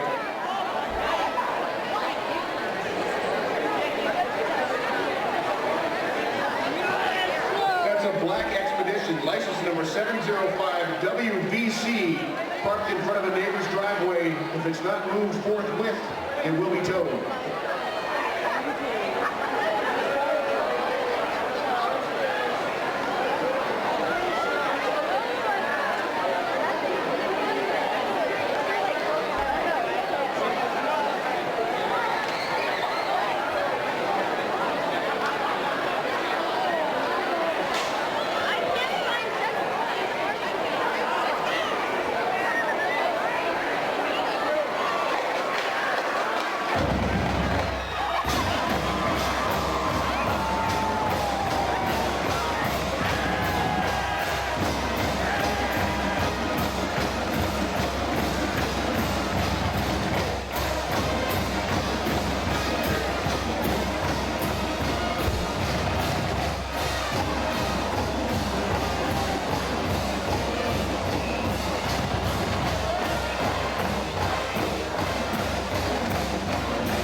Lynnwood has not given up a touchdown this year, 6-0 against Stanwood. And let's go down real quick to Steve Hannon, defensive coordinator, with our, oh, no yet? Oh, let's go. I'm sorry. Minute 6, Scott Oshman, John McClain, just the start of the second half in a few minutes here. Lynnwood hanging on. Glacier Peak 13-6 right now at Veterans Memorial Stadium. And just a couple scores before we talk about the first half, and then we'll try and get defensive coordinator Steve Hannon with Ron Henthorn. And here we go. Ron Henthorn, Steve Hannon.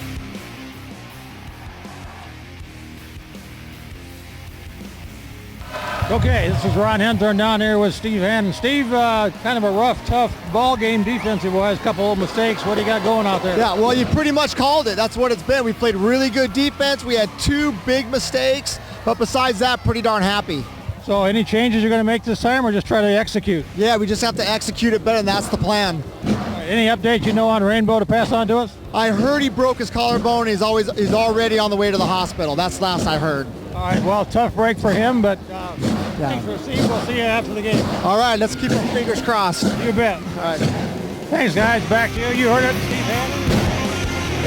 And Rainbow is on the way to the hospital, so sorry to hear about that, but hope that young man comes out of that in good shape. Back to you, Scott. Thank you, Ronnie. Oh, man, you just don't want to see that ever. Ever. You don't want an injury like that. You want something you can come back from fast. Lynnwood going to start this second half with the ball. Let me give you up to speed on some scores. O'Day right now putting it on the Tomahawks of Marysville-Pilchuck 20-3, 10:33 left to go in the third quarter. Also Cascade with an early lead, 21-7 over Jackson right now. That can be watched also on STSPN.com live webcast. And thanks again to our friends at the Everett Herald, heraldnet.com. Check it out. You can see all the games by STSPN and SLSN, the Sound Live Sports Network. Steve Willits and the gang over there doing a great job from Edmonds Stadium. Halftime, it was kind of ugly. Again, Lynnwood coming into tonight averaging 106 on the ground, John McClain, but they've only rushed for 51 this first half. Yeah, GP's defense doing a great job just shutting them down, especially the passing, right? They've just not been able to get their aerial game running. But let's go back to what you were planning to talk about earlier, which was this Lynnwood defense. Yes. They've only given up 6 points prior to this. No, I already corrected myself. Oh, and we were off the air, right? Yeah. That's what I was saying. Yes, thank you, John. I very poorly was very incorrect and said that they'd given up 6 points. Wait just a minute. They've given up 0 points this year. 0 points. That's right. They beat Stanwood 6-0, and they beat Shorewood. No, we played Shorecrest. Shorewood 55-0.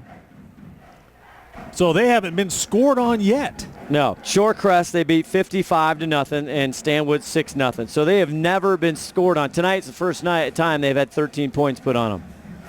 Well, that's pretty significant then. It's major. Major. And if GP has anything to say about it, it's going to be more points. And you're right about the passing.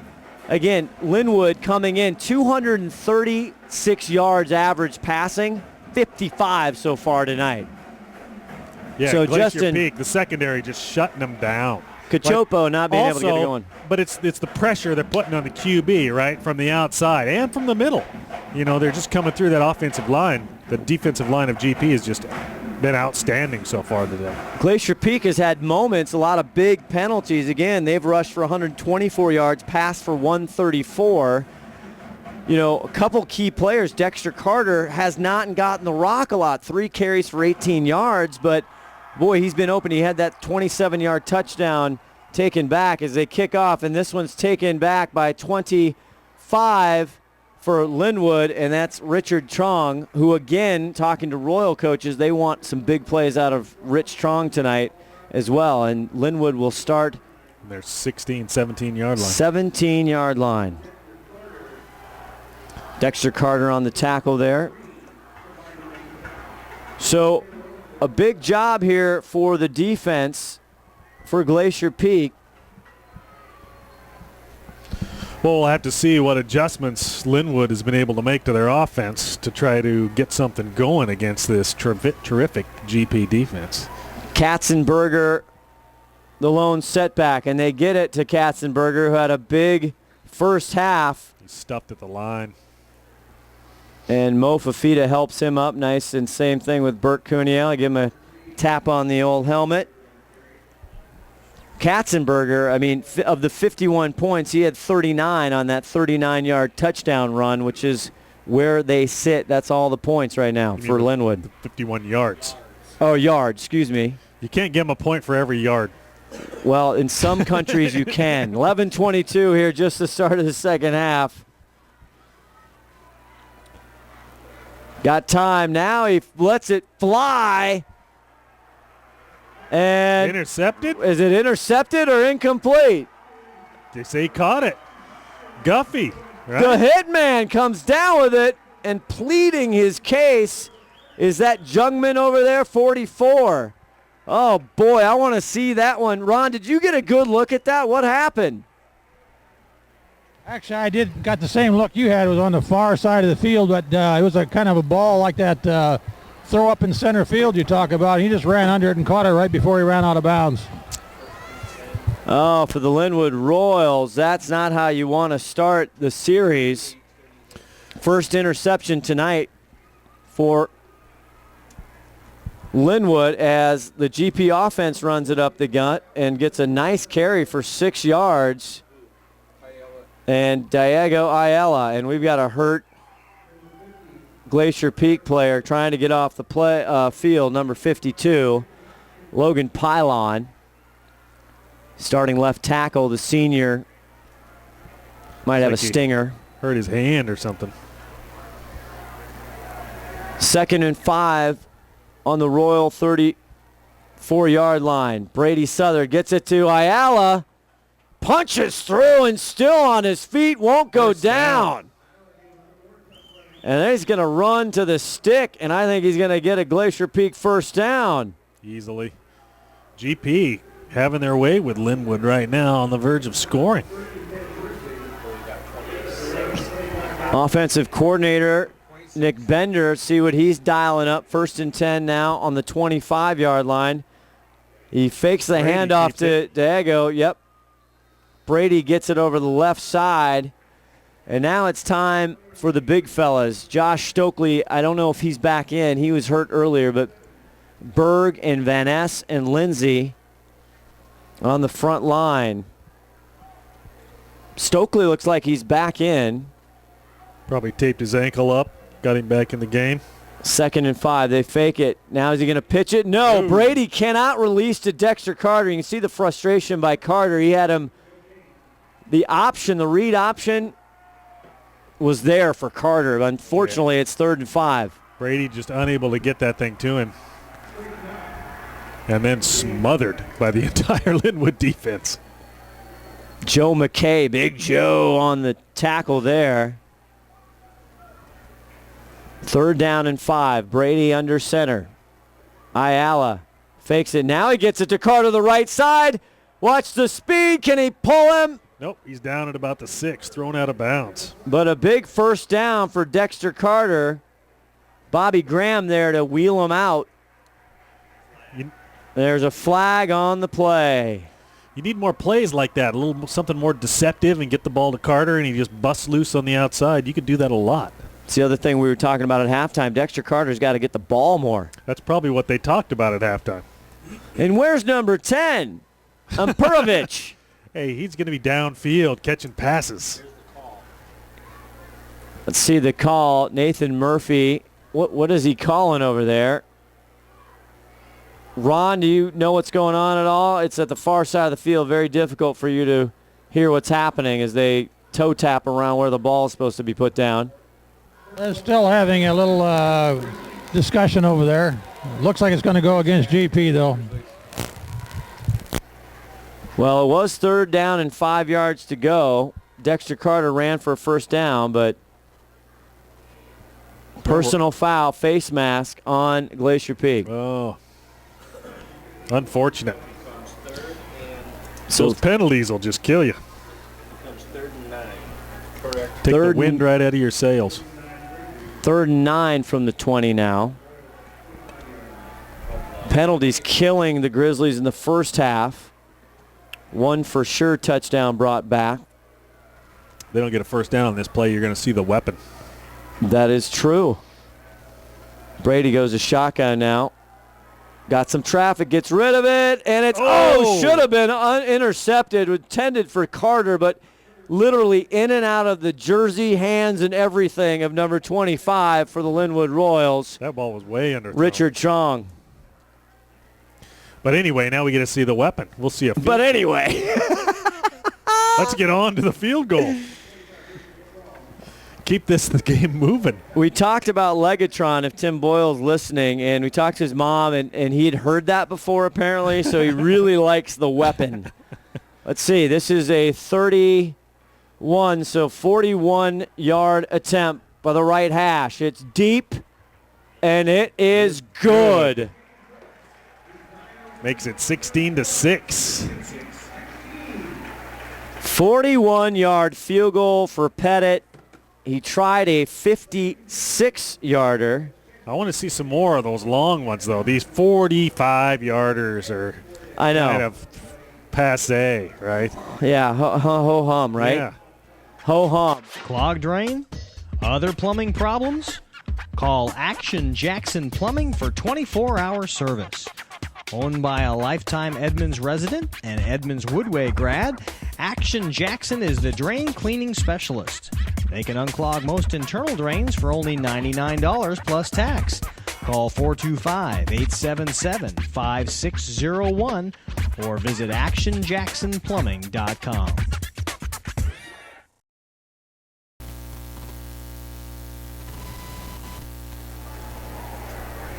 Oh, Nelly! Honored Keith Jackson over there in Pullman. Good to see him. I love Keith Jackson. He just means football to me. Just the voice, right? Yeah, Keith Jackson, Bob Greasy, actually a Northwest native. Part of your childhood. That's right. Inducted over there, the Edward R. Murrow School of Broadcasting. These kids are going to say, you know, the voice of Scott Oshman. No, they're not. They don't even know who I am. They barely look at me. Walk the halls. Pettit booms one down deep, and that's in the end zone. And as they say, if we're playing Keith Oberman, I always just say, it's deep, but I don't think it's playable. They'll touch back at 20-yard line. So the Lynnwood Royals felt like they had some juice going in the first half. It kind of sputtered out as the defense figured them out. What do they got to do, John? Yeah, well, they've got to throw something at GP that they're not used to seeing, right? You can't just keep doing the same thing over and over again. Once the defense has your number, you got to change things up. So we'll see what they have. They got to kind of change the packaging. Justin Cachopo, the senior, gets it over wide. Cotton Horner drops it. Thought he had it over there. Well covered by Woolhoff and Guffey. Started running before he had the ball reeled in. Lead them at 2nd and 10 now from their own 20. 8:59 left to go in the third quarter. They need to pull out some old-fashioned 1980s Seahawk action. Oh, start doing something wild, right? I think so. I don't know if they got trickery in the bag. The Royals do or not. They haven't had to use any so far this season. This would be a good time to pull something out. I agree. 2nd and 10, Katzenberger, their big horse in the backfield. Fakes it now. He pumps. Now he's going to go over down for Jungmann again. It's intercepted by the hitman, Guffey, and he's wrangled down. Speaking of the wrestler, that's a takedown. Isn't that 2 points? Well, something. Something. But Guffey, second pick of the night. And Justin Guffey is one of those big-time players that we're looking to make a big impact, both offensive and defense. And the second INT for the hitman, Justin Guffey. Yeah, you're going to see him on the hardwoods, too. Oh, yes, absolutely. And then, just think what this team's going to look like next year. You're going to have Guffey still. You'll have Colton Bunt back to run the ball for you. Speaking of Colton, 1st and 10, though, and they hand it off up the middle to Ayala. He crosses the midline into Royal territory at the 49-yard line. 44 having a great night. I talked to Rowe before the game. I asked about Colton Bunt. There's a lot of, the young man's hurt. Got hurt on the offseason. He thinks he's going to come back, but it still might be a couple weeks. Oh, so we might see him this season? We might. That'd be nice, but, don't come back too early. No, Diego Ayala gets the carry one more time. He'll gain a couple, leave him 3rd and 3. Of course, these kids heal a lot faster than we do. I know, we forget that, don't we? Yeah, I don't. You got a bad wheel right now. Yeah. 3rd and 3. Brady tucked up under center. Diego Ayala. Now McCoy came across, stops, and they look over at the sideline. McFadden on the near side. Woolhoff on the left slot with McCoy. Blitz coming. They go to Diego again, and he is enough for a first down and more. Boy, he just pummels the Royal defense down to the 40. Wow. It'd be nice if they could get McFadden the ball. It seems they use him mostly as a distraction. Yeah, they do. And I think he's a great athlete. We know that. Yeah. It'd be fun to see him a little bit more involved. They got so many weapons, though. It's almost like the Seahawks. They got Carter and McCoy, and Woolhoff has come on. Diego that time bounces. No, it's Brady! Long distance. Oh, the magic trick. Now he doesn't know where to go. It's too much field. Too many choices. All the way to the Royal 17-yard line. The big man. Broadway Brady got lost in Manhattan. Gets downfield. He just didn't know what to do. There's all these little guys around me. Don't want to hurt anybody. Oh, my goodness. There's a timeout on the field. 16-6 GP driving. Stay with us. Are you a whiz in filmmaking? Do you want to become extraordinary in filmmaking? Then come to Shoreline Community College and work with Shoreline Productions, where you will learn to transform your work in teams of working professionals and students to create enchanting effects such as green screen, text animation, and so much more. So come to Shoreline Community College, where you can mystify and dazzle in filmmaking. Big man Southard, a 23-yard run. It could have been more if he just kept going. Got to go north-south, right? What's this running sideways and spinning around? He's not a ballerina. He just needs to put his head down. He might have been surprised. Yeah, I think he was. Brady having a decent night tonight on the ground for sure. 8 carries for 59 yards. 1st and 10 now from the Royal 18. Pitch, there's McFadden. McFadden.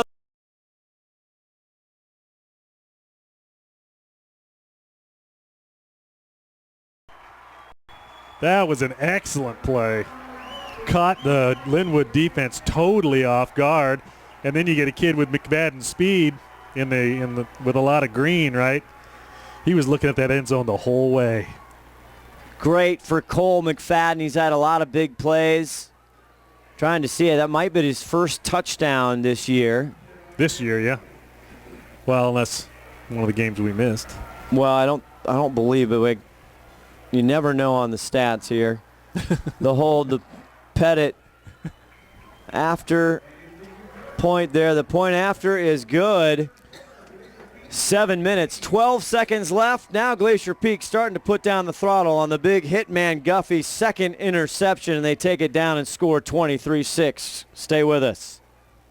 The Eye Care Center of Snohomish on Avenue D is here to help with all your eye care needs. Our professional staff is committed to offering the most sophisticated, high-end, latest technologies to our patients.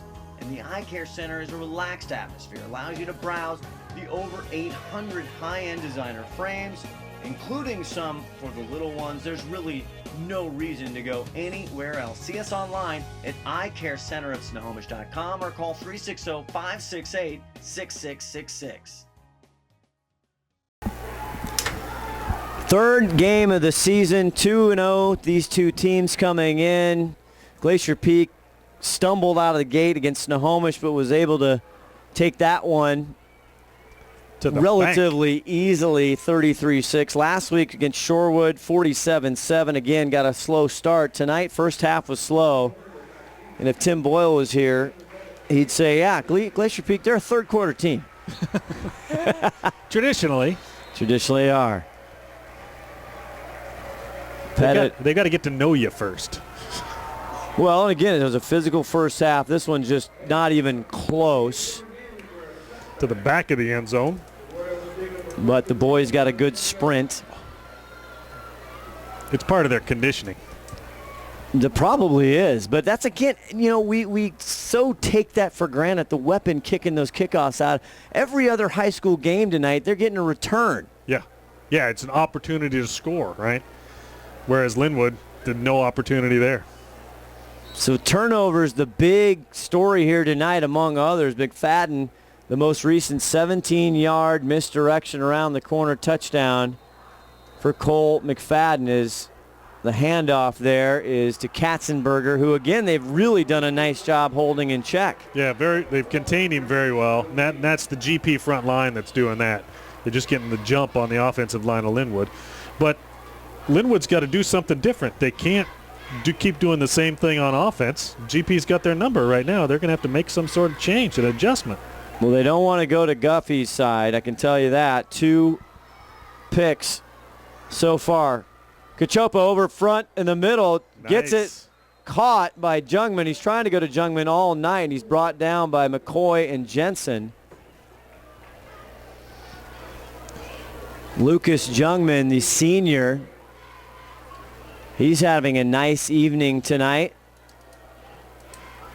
2 catches, 20 yards. And that gives the Royals a first down, which they need. Desperately. Need to keep moving the chains. This one they hand off again. Katzenberger up the gut. Not going anywhere. Or check that. That's 23. Dappas, excuse me. Again, he comes in with 8 carries. He has a touchdown coming into tonight. Yeah, but 5'6", 160, you want to be running around the outside, not up the gut. Yeah, that's true. They haven't really tested the edges too much. I think they know better. Back to pass. Over the middle. Oh, Jungmann had one in and out of the hands. Great coverage there by Darling. That's one that should have been caught. And Jungmann not happy as he limps off. They are, like to your point, every week. They're not deep usually, and they can't afford Jungmann to be hobbled. Yeah, the kid following up's probably 6'1", 125. Yeah, that's exactly right. There's a big drop-off. 3rd and 11 here for Cachopo. Justin, shotgun, backs the pass, lets it go way over the head of the intended receiver. That was Michael Dappas. And Jungmann's still limping in the backfield. He's going to take it off now. He's going to the sideline. Good call on his part. That leaves him 4th and 11. He's got to get that ankle or whatever it is figured out. But you know what? This is the only away game for the Lynnwood Royals of the regular season. So every other time they play at Edmonds Stadium, and the way the schedule, so Lynnwood again is this year coming down to 3A from 4A. As you see, Horner gets it off. That one off the side of his foot. And Darling will take it from his 40. Across the 50, now the sideline, run out of bounds, close to the 35. And again, they'll start with great field possession. Actually, say he ran out around the 42, it looks like.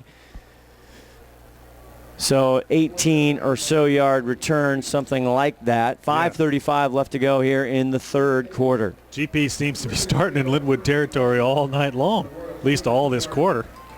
Yes. Crowd was kind of nervous a little bit after the first half. Neon night for Glacier Peak. Yeah, they're not nervous anymore. And Diego punches through the middle up to the 30. He's got a first down. 12-yard carry for big number 44. What a night and what a season Diego Ayala's having. Yeah, see, Diego 5'10", 205. I mean, there's a lot of running back there. Oh, averaging 5+, 10 carries, 51 yards. And this time, a little extra activity there, and Darling was going after number 73, Will Eddington. Yeah, he's going to get a little penalty. See who Darling ran the ball.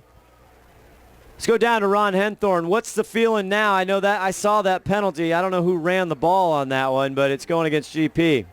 Yeah, I don't see it. I was on the opposite side of me, but I was right there where that little scuffle was taking place, and unfortunately a little bit too ambitious there by the Grizzlies, so it's probably going to be a 15-yarder for against the Grizzlies. I don't think Darling had heard the whistleblower or knew that it was the ball had been stopped. They were going to get a loss or at least back up to the line of scrimmage. 15-yarder. Sure if that was Ayala on the carry, that last one. Poor Rob trying to put in the 1st and 24.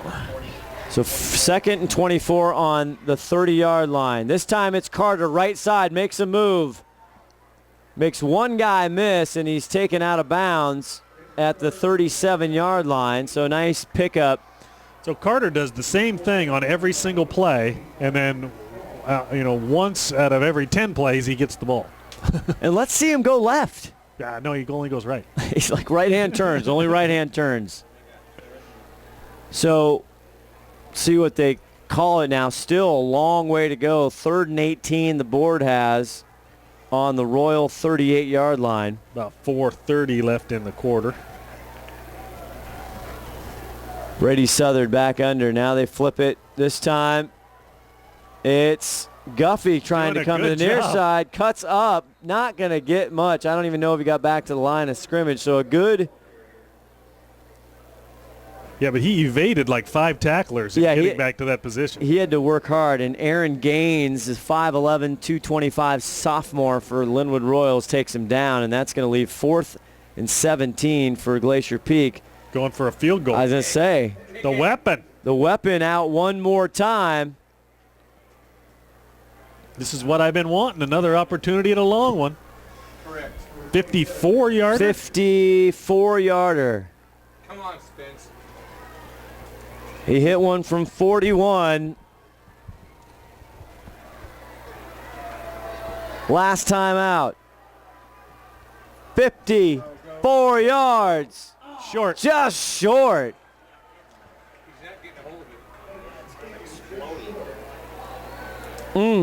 54 yards. Let's see if he gets another crack at it. Stay with us. We'll be back right after this.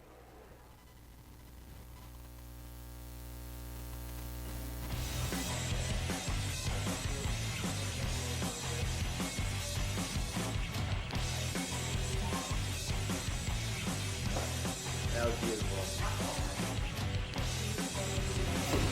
Yeah.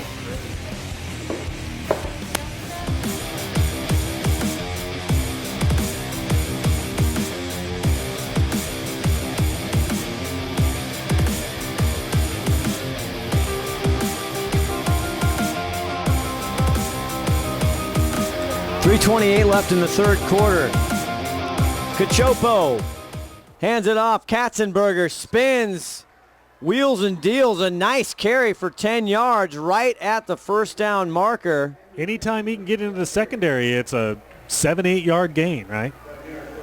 Power and speed, and they're going to give him the first, John. Sorry. But if he gets stuck at the line, which he's been doing most of the night, right? The defensive line's been great at containing him. But Katzenberger again, 13 attempts, 41 yards now. Really, he is the sole provider of the run game. Cachopo, 7 for 20, 2 interceptions, 66 yards. He's through. And this one now he's showing the outside. Runs right into an over.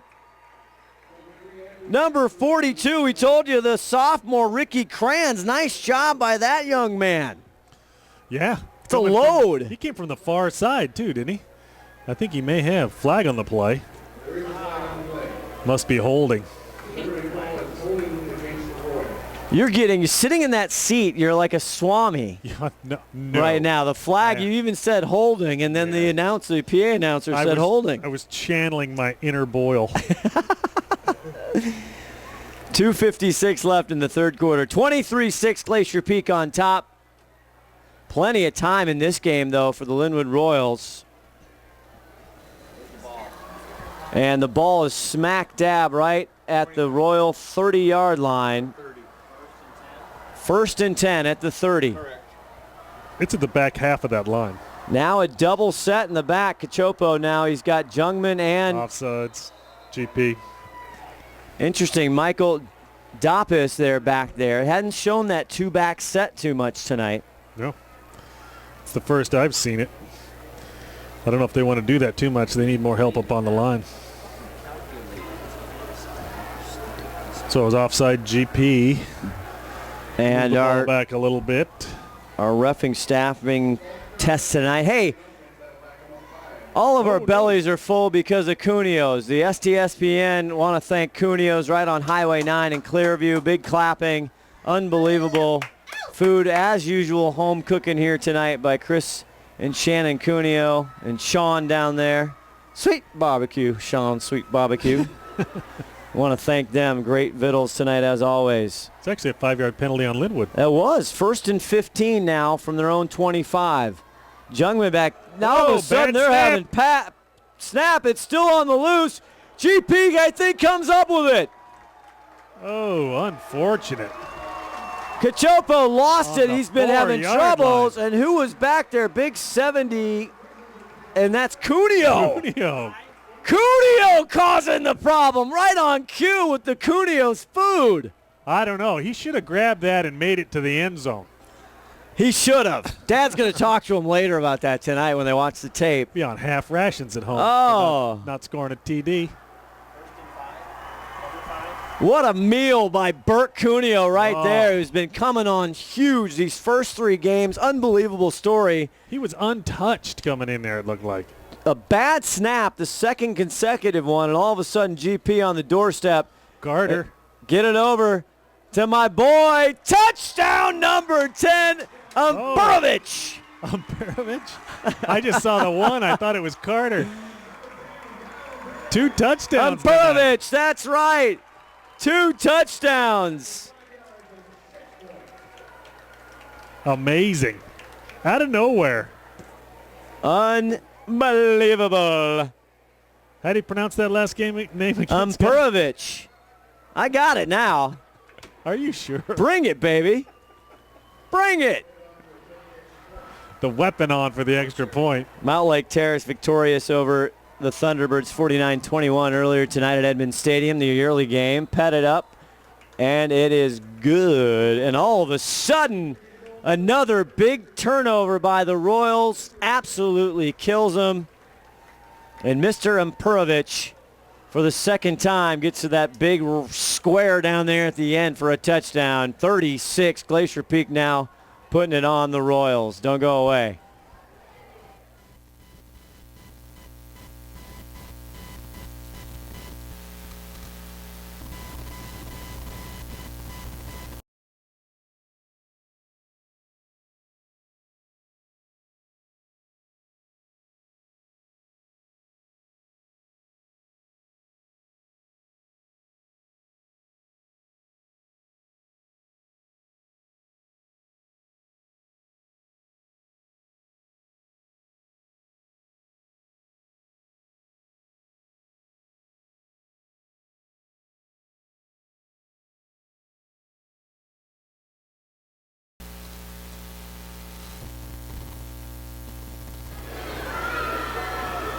Boy, oh boy, number 10, how you doing? Welcome to the Glacier Peak Grizzly football family.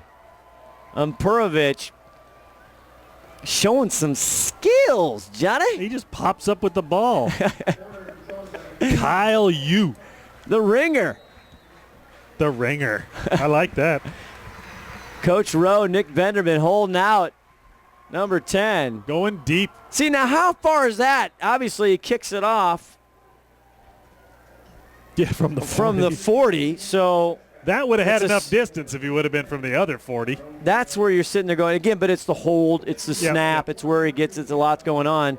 The weapon Pettit, Legatron, as we've been playing with tonight, but misses from 54, just short in the second half. Had a 41-yard field goal, though.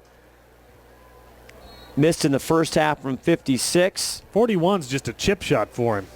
Yeah, that's we want to get out to his max play. Distance out about 56, and we want him to drop one of those. Lynnwood now trying to find some kind of offense. They have been absolutely shut out as Katzenberger gets the carry and barely gets back to the line of scrimmage. That's tough when you're fighting your way just to get back to the line of scrimmage. You want the boys to open up something for you so you can gain a yard at least before you get hit. Yeah, it's just depressing. It is depressing. But a big shout out, the guys up front, Malachi Fafita, again, the great sophomore, Malachi and Mo, the M&Ms, double M right there, pulling a lot of weight and strength up the middle, Cuneo on the end, and then the linebackers is... They're going to roll him right, but here comes Big Mo. He dumps it off, gets it complete to Jungmann at the 25. Jungmann just a big target out there. He just sweeps up stuff, able to get open with all that mass he's carrying around. He is. He was in traffic, kind of bobbled it, but he came down with it. Ian Black right in his grill. Nice 5-yard. Well, they're going to give him 6 on that for Jungmann, number 44. I mean, Jungmann 6'1", 220, and he's receiving the ball. He's agile. I don't know how agile you can be at 220, but he's agile enough. Katzenberger in the backfield now. Cachopo swings it over. It's incomplete, trying to get Hammond into the ball game. Led him just a little too much. 4 carries, 25 yards for... And they're punting already. Jungmann, that's right. Boy, they have had a tough second half, and a big shout-out to Steve Hannon and the defensive crew. Yeah, they're keeping Lynnwood from making any sort of connections, right? And they're preventing any big plays like the ones that happened in the first half that resulted in the TD. Yep. And they're not getting the TOs. They got 3 in each game previous to this as Horner gets back for a punt. Almost blocked by Fafita, and they're going to call a flag. You got to be kidding me. He stops. He hugs him barely. As the play continues, my eye was back, and another call down here. Darling and Jungmann get tied up near the midfield line. We got flags everywhere, John. Yeah, there's laundry all over the field, and I think it's all on GP. Well, that's going to give Lynnwood, I think, a first down, roughing the kicker. Yeah, I don't know if he roughed him. Well, he kind of held him up. Yeah, Don't it fall was like, over. Exactly. You look a little tipsy. I'm just going to hold you up here. I'm sorry about that. I almost got to it. I love you, man. Ron, let's go down to Ron Henthorne. You were right in front of that play, Ron. Oh, yeah, I was right there. Fafita just barely touched him. If anything, he kind of hugged him and gave him a hello. But our good friend back there, the referee, said touched him too much. So that's ball's going to be, something's going to happen here. Going to replay 4th down. Well, offsetting penalties, Ron. God, again, it's sometimes the breaks, and they're not going for the Royals. There they had an opportunity, maybe a phantom call, we don't know, and Jungmann looks like he got called for a personal or something down here, and so offsetting, they're going to replay 4th down, and here we're going to go punt again for Horner. Darling and Guffey back to receive for Glacier Peak. Offsides, GP. And that's offsides, 4th and 4.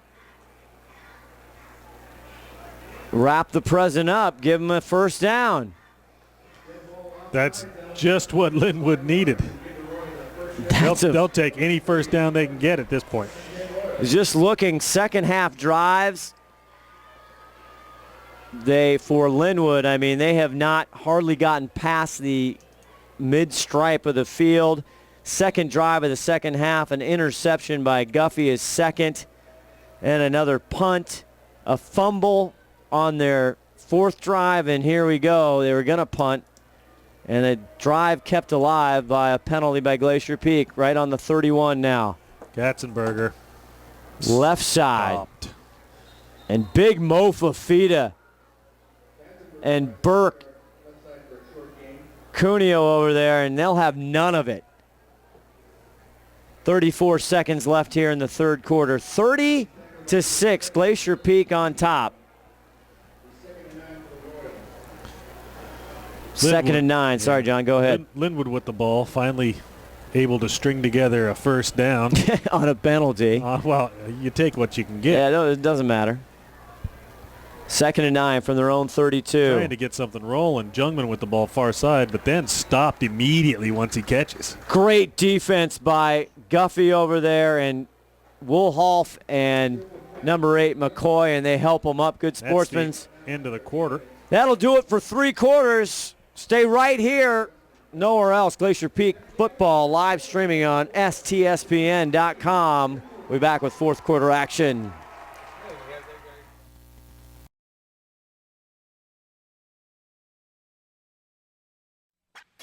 Clogged drain? Other plumbing problems? Call Action Jackson Plumbing for 24-hour service. Owned by a lifetime Edmonds resident and Edmonds Woodway grad, Action Jackson is the drain cleaning specialist. They can unclog most internal drains for only $99 plus tax. Call 425-877-5601 or visit actionjacksonplumbing.com.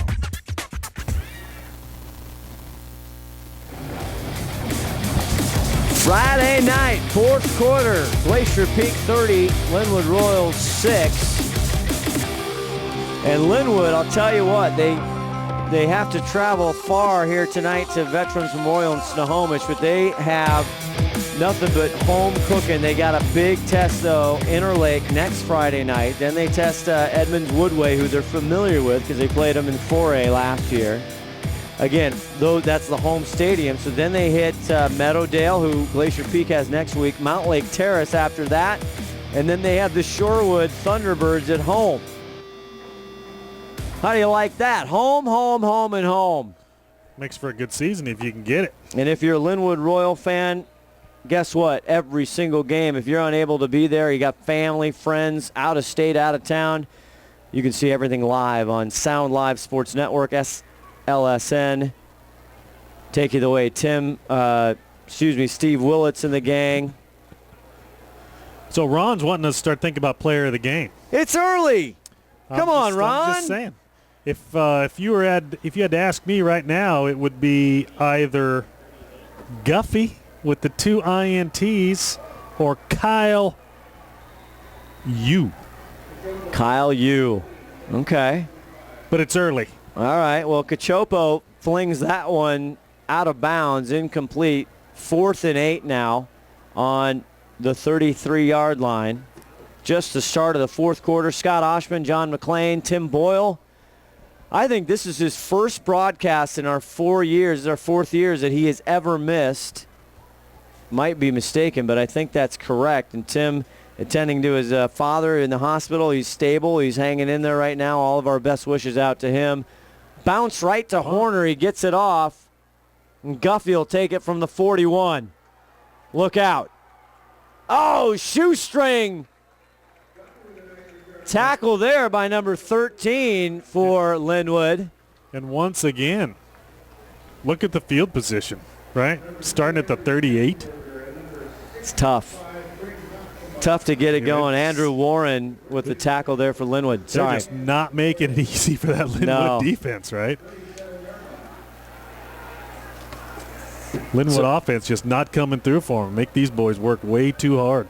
If you're new to STSPN and our networks, we got Archbishop Murphy coverage last weekend.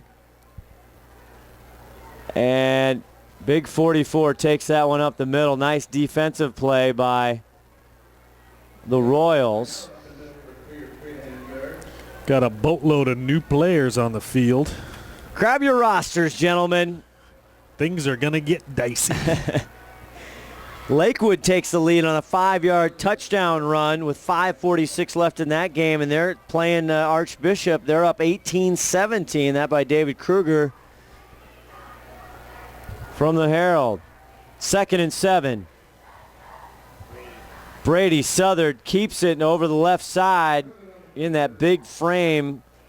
Gets to the 30-yard line. They'll leave it 3rd and 3. 41, Logan Weaver in. Yeah, Logan, a sophomore.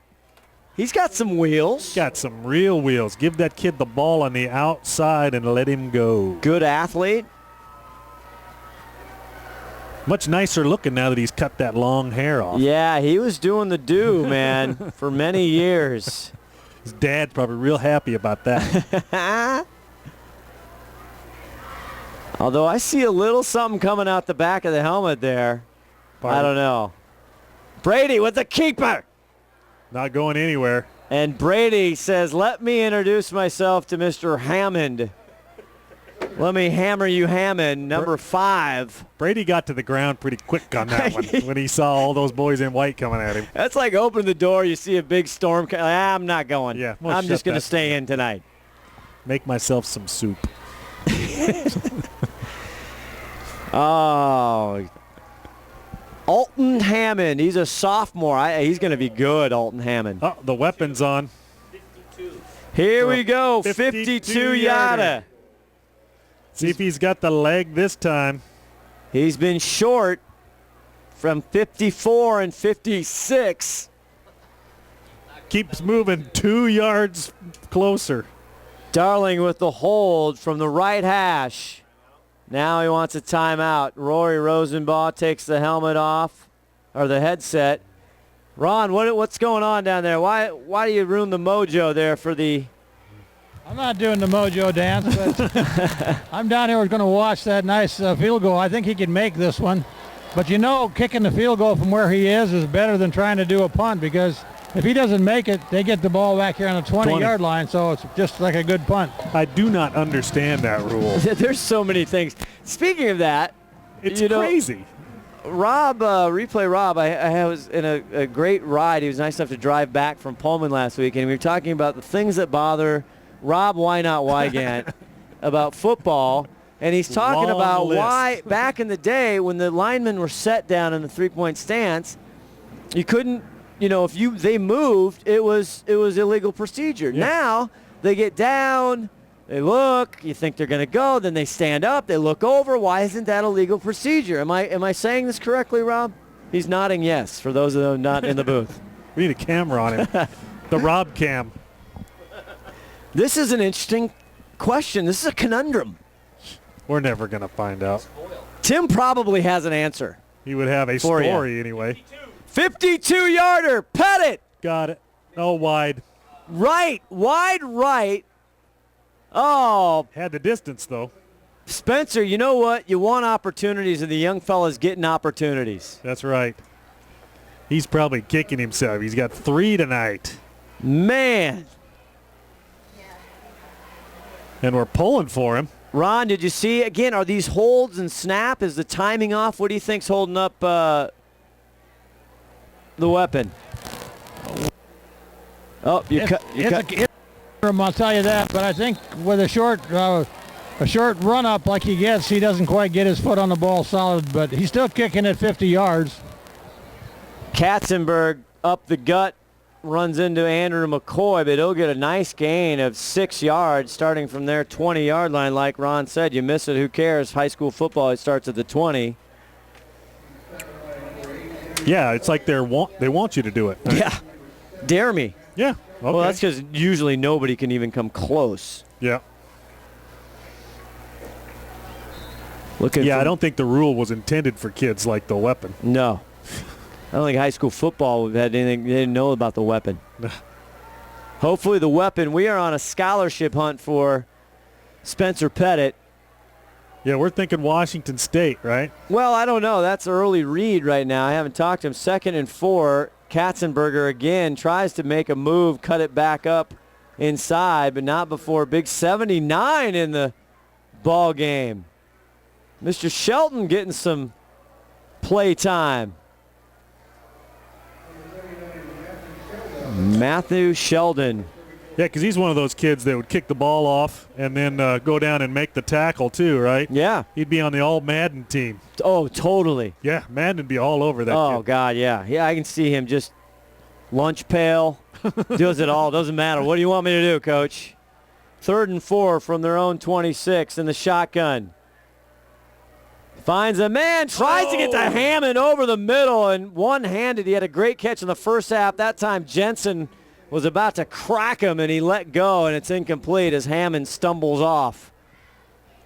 Cachopo doing a nice job. He's getting the ball in their hands. They've just dropped like 4 or 5 passes tonight. Yeah, I think that was a great defensive play. He saw Jensen right in his head, right in the windshield there coming at him. They're worried. They know they're going to get hit.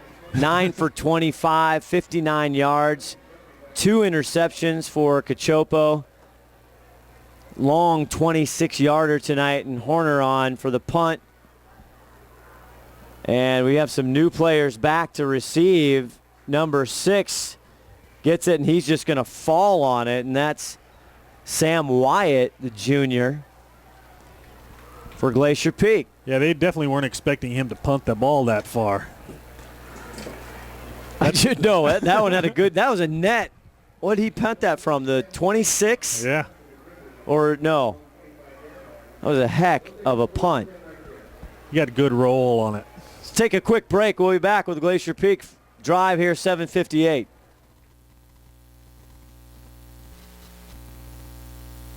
The Eye Care Center of Snohomish on Avenue D is here to help with all your eye care needs. Our professional staff is committed to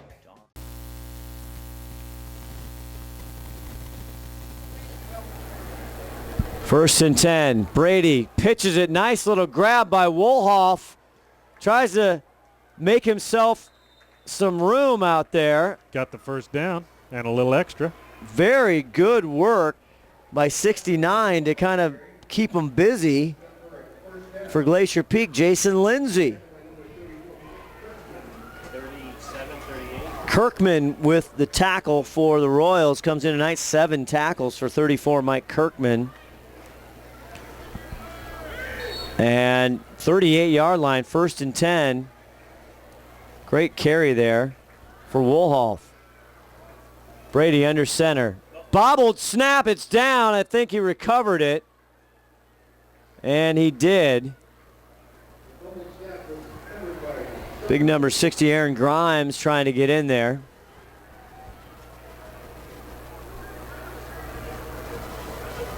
And look at the the lineman now in for Glacier Peak. Jacob Reines, not sure how to say, 5'10", 325, a junior snapping the ball right now, John. Weaver in the backfield. That is, second and 10. Gets the ball. No, that's not. Ayala on the left side. Gets up, keeps running, 5 yard, or actually more. See what they'll give him. Looks like it might have been a 7-yard gain. Hammond with the tackle. Stay tuned for our STSPN player of the game. Ron, did you have a vote, sir? Yeah, I got a vote. I think Guffey's looking pretty good with 2 interceptions and 6 points. I think that's a fair vote right there. Ayala, again, not much there. Going to bring up third down, or is going to be fourth and 3. Going to punt the ball. What do you think about Justin the Hitman Guffey? Justin's had a great game. Todd Elvig, our executive producer, 5-tool player, he votes for Guffey. I mean, the 2 INTs, the touchdown. I like all the other good defensive plays. Pettit back to punt. And deep for the Royals is Hammond on the near side. And it looks like that one's going to go out of bounds at 17. Trong, who's really been quiet tonight. I think Ron's got an update on the injury to Rainbow. Go ahead, Ronnie. Oh, no. You don't have an update. We want to see if you can get an update. Oh, okay. Ron, you just chime in anytime, buddy, if you have an update on Devin Rainbow. I don't have an update on Kevin Rainbow, but I do have a little injury report down here. Brandon Berg, number 55, has a sprained ankle, and he's icing that up, so he's done for the night for Grizzlies here. So back to you. Well, that's no good. Hopefully he can get a quick recovery, because he's been snapping the ball, and that's what we're seeing some issues. Meanwhile, the Royals, again, they cannot get much going, but number 23, Michael Dapis, the carrier there, for a gain of 2 or 3, second and 7. Yeah, the offensive coordinator for Lynnwood's got to work on something. He's got to develop a few more plays. It's like they got a small book, right? Yeah, and I thought he was really going to try, and again, early, I think in the first half, he was trying to offset that pressure by some bubble screens and center screens. 23 gets on the outside, see where they spot him. Might have fought for a first down. I think he got it. Dapis. I think they're going to put him almost to the 30. They do. They move the chains. A nice first down for Lynnwood. That's been rare this second half. 5:03 left to go in the ball game. Yeah, that first down well earned. Be nice to see Lynnwood put some plays together here. Have a decent drive. 59 yards through the air tonight so far for Cachopo. Now he goes over. Jungmann can't get it. Bobbles it. And is that number 10? Yes. Kyle Yu? I want to go to Kyle Yu. See, he's all over the place. Oh. He's going to become a hitman. He was licking his chops. Well, you can see Jungmann, man, if he doesn't get the ball immediately, he knows he's going to get hit. He's got to catch that ball and get it in. If he doesn't, it's probably a hit. Yeah, no, it's a big blow-up. I don't care if you're 5'6", 170. It still hurts. That's a smacker. 5:01 left. 2nd and 10 now. Especially these kids. They're coming at you. They don't. Oh, and they just want it. Cachopo back to pass. Goes over the middle. That should be, Carter, and it will be Carter. PI, pass interference, trying to go to Kevin Nguyen, number 7, who's been very quiet tonight. Yeah, Nguyen with really good position. Nothing Carter could do. Carter just a little too anxious. So they'll mark that one off. Would have been better off letting him catch it and then tackle him. Want to let everybody know it's first down, but Glacier Peak Football Boosters, the 7th annual dinner and auction. It's coming up next Saturday night, September 27th, at the Everett Country Club, John. It's Shishi-La-Wee over there in Everett. But big, juicy prizes. You'll want to get there. If you need information, go to gpgrizzlyfootball.com as they hand it off one more time to Michael Dappas, and he fights his way for a couple. So don't we have homecoming coming up here? Homecoming for Glacier Peak is not until, I believe, the 17th of October. Yes, against Shorecrest, 7 p.m. You see that right here on STSPN. Homecoming October 17th. Any other questions? I got them all, baby. Keep them coming. I'll think of something. Our well wishes out to the Boyle family. Tim Boyle with his dad tonight down at University of Washington Medical Center. He's in stable condition right now. Hope to have Tim next week against Meadowdale as a new running back comes in, and I like what he's playing. 34. Big number 34. Mike Kirkman. Another 6'1", 220. That's how they make him. But he's a sophomore. Oh, he's got more growing to do. They got more Wheaties to eat. Ugh, man, he gets much bigger. He's going to end up on the line. I tell you what, the brand new, good-looking Lynnwood High School, these guys are wide. They're walking down the hall. Yeah, these guys take up some space. Trying to ground them out. They need some more kids in the 190 range and like 20 of them. Yes. Katzenberger, 18 carries, 29 yards. As they get it over to Dappas, again, the right side. They're trying to stretch the Glacier Peak defense now. And it's working. Yeah, for the most part, we kind of have our second string in up front here a little bit, and that's fine. You're up 30-6. Great opportunity for these young kids to get some experience. I want to thank all of our great sponsors tonight, STSPN, Gilpin Realty, A Wesco Septic, all of our fan favorites. Action Jackson Plumbing, 3:04, 2nd and 5. Handoff is to Dappas. One more time, he gets the corner, and he's got a first down, and he's drugged down by number 6 again, Sam Wyatt. Was it Wyatt? Or Wyatt, number 6. He had to go deep on the depth chart tonight. But a nice gain for Michael Dappas. Coming in, average 7.5 a carry. And Dappas, 7 carries, 22 yards. Unofficial stats with... What do you mean unofficial? Well, why not Wygant? I feel like Dappas has gotten more yards than 22. I'm sorry. Player of the game. Now Katzenberger finds a crease on the right side, and he punishes his way across the 25 to the 24-yard line. Yeah, when he's running that fast, you don't want to meet him alone. You want to bring some of your friends. It's like going down a dark alley. Yeah.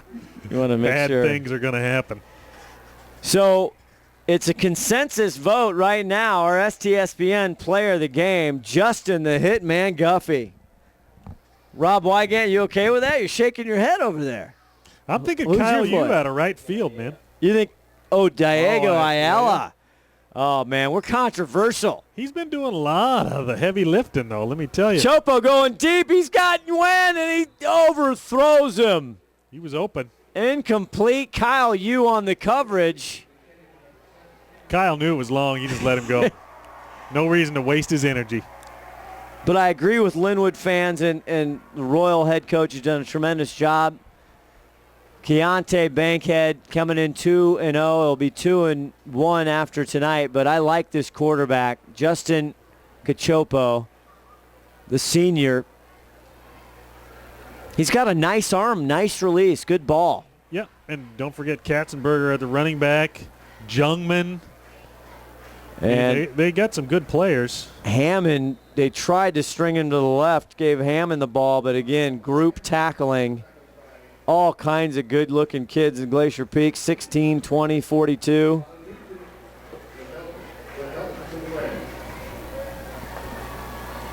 I know number 20, Marcus Becerra. Always like to shout out to the Becerra family, John. Oh, absolutely. But I think Lynnwood's going to have a good season this year. I do too.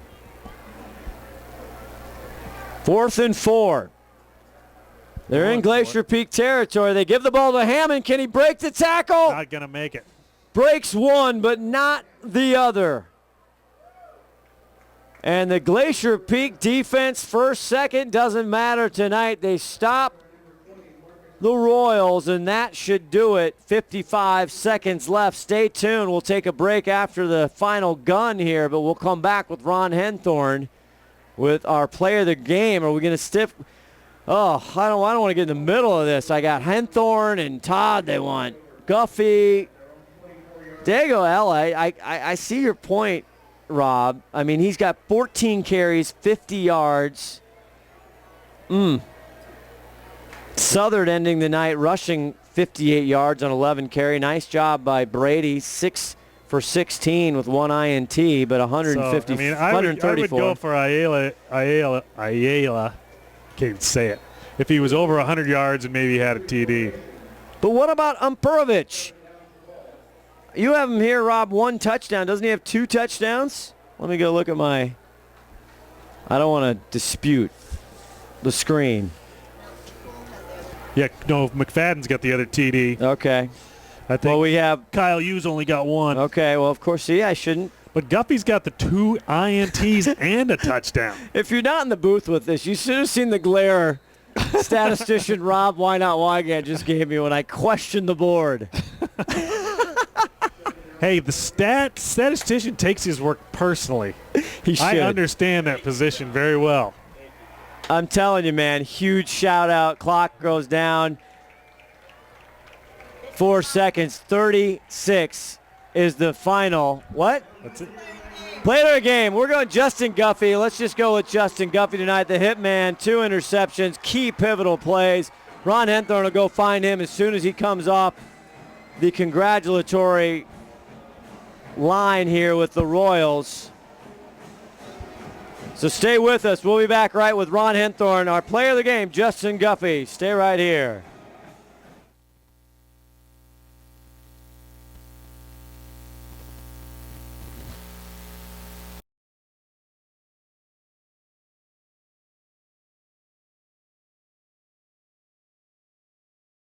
Come to Shoreline Community College and work with Shoreline Productions, where you will learn to transform your work in teams of working professionals and students to create enchanting effects such as green screen, text animation, and so much more. So come to Shoreline Community College, where you can mystify and dazzle in filmmaking. Just doing what I can for the team, you know. Now we're going to go to Ron Henthorn with Justin Guffey, our player of the game. Ron? What'd you say happened? Now we're going to you, buddy. You're going to be our Player of the game, Justin. So let me present you with this shirt here, and All right. we'll let you hold it up. Thank you.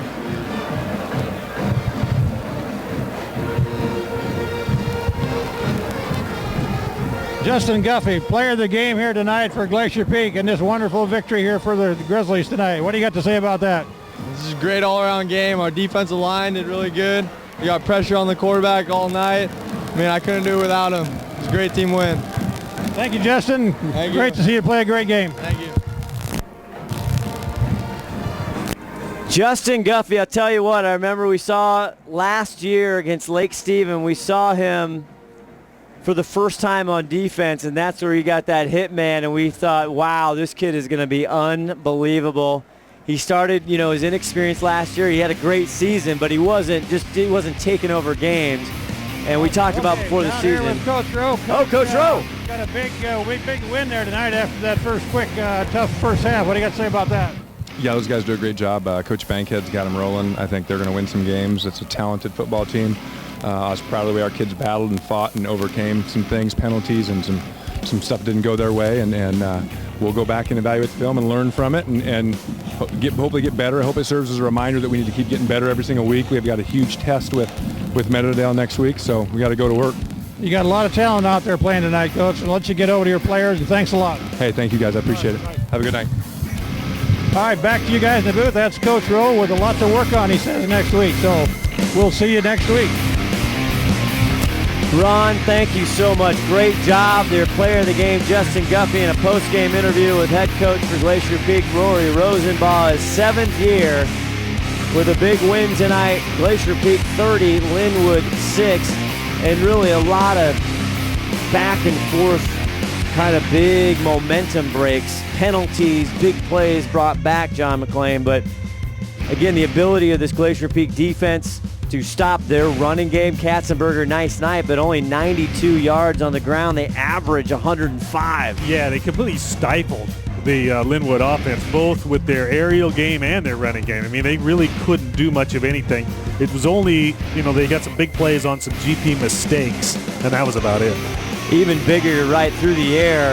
Again, the young, senior, Cachopo, 9 for 27, but only 59 yards through the air. They averaged 236. So that'll do it from Veterans Memorial Stadium.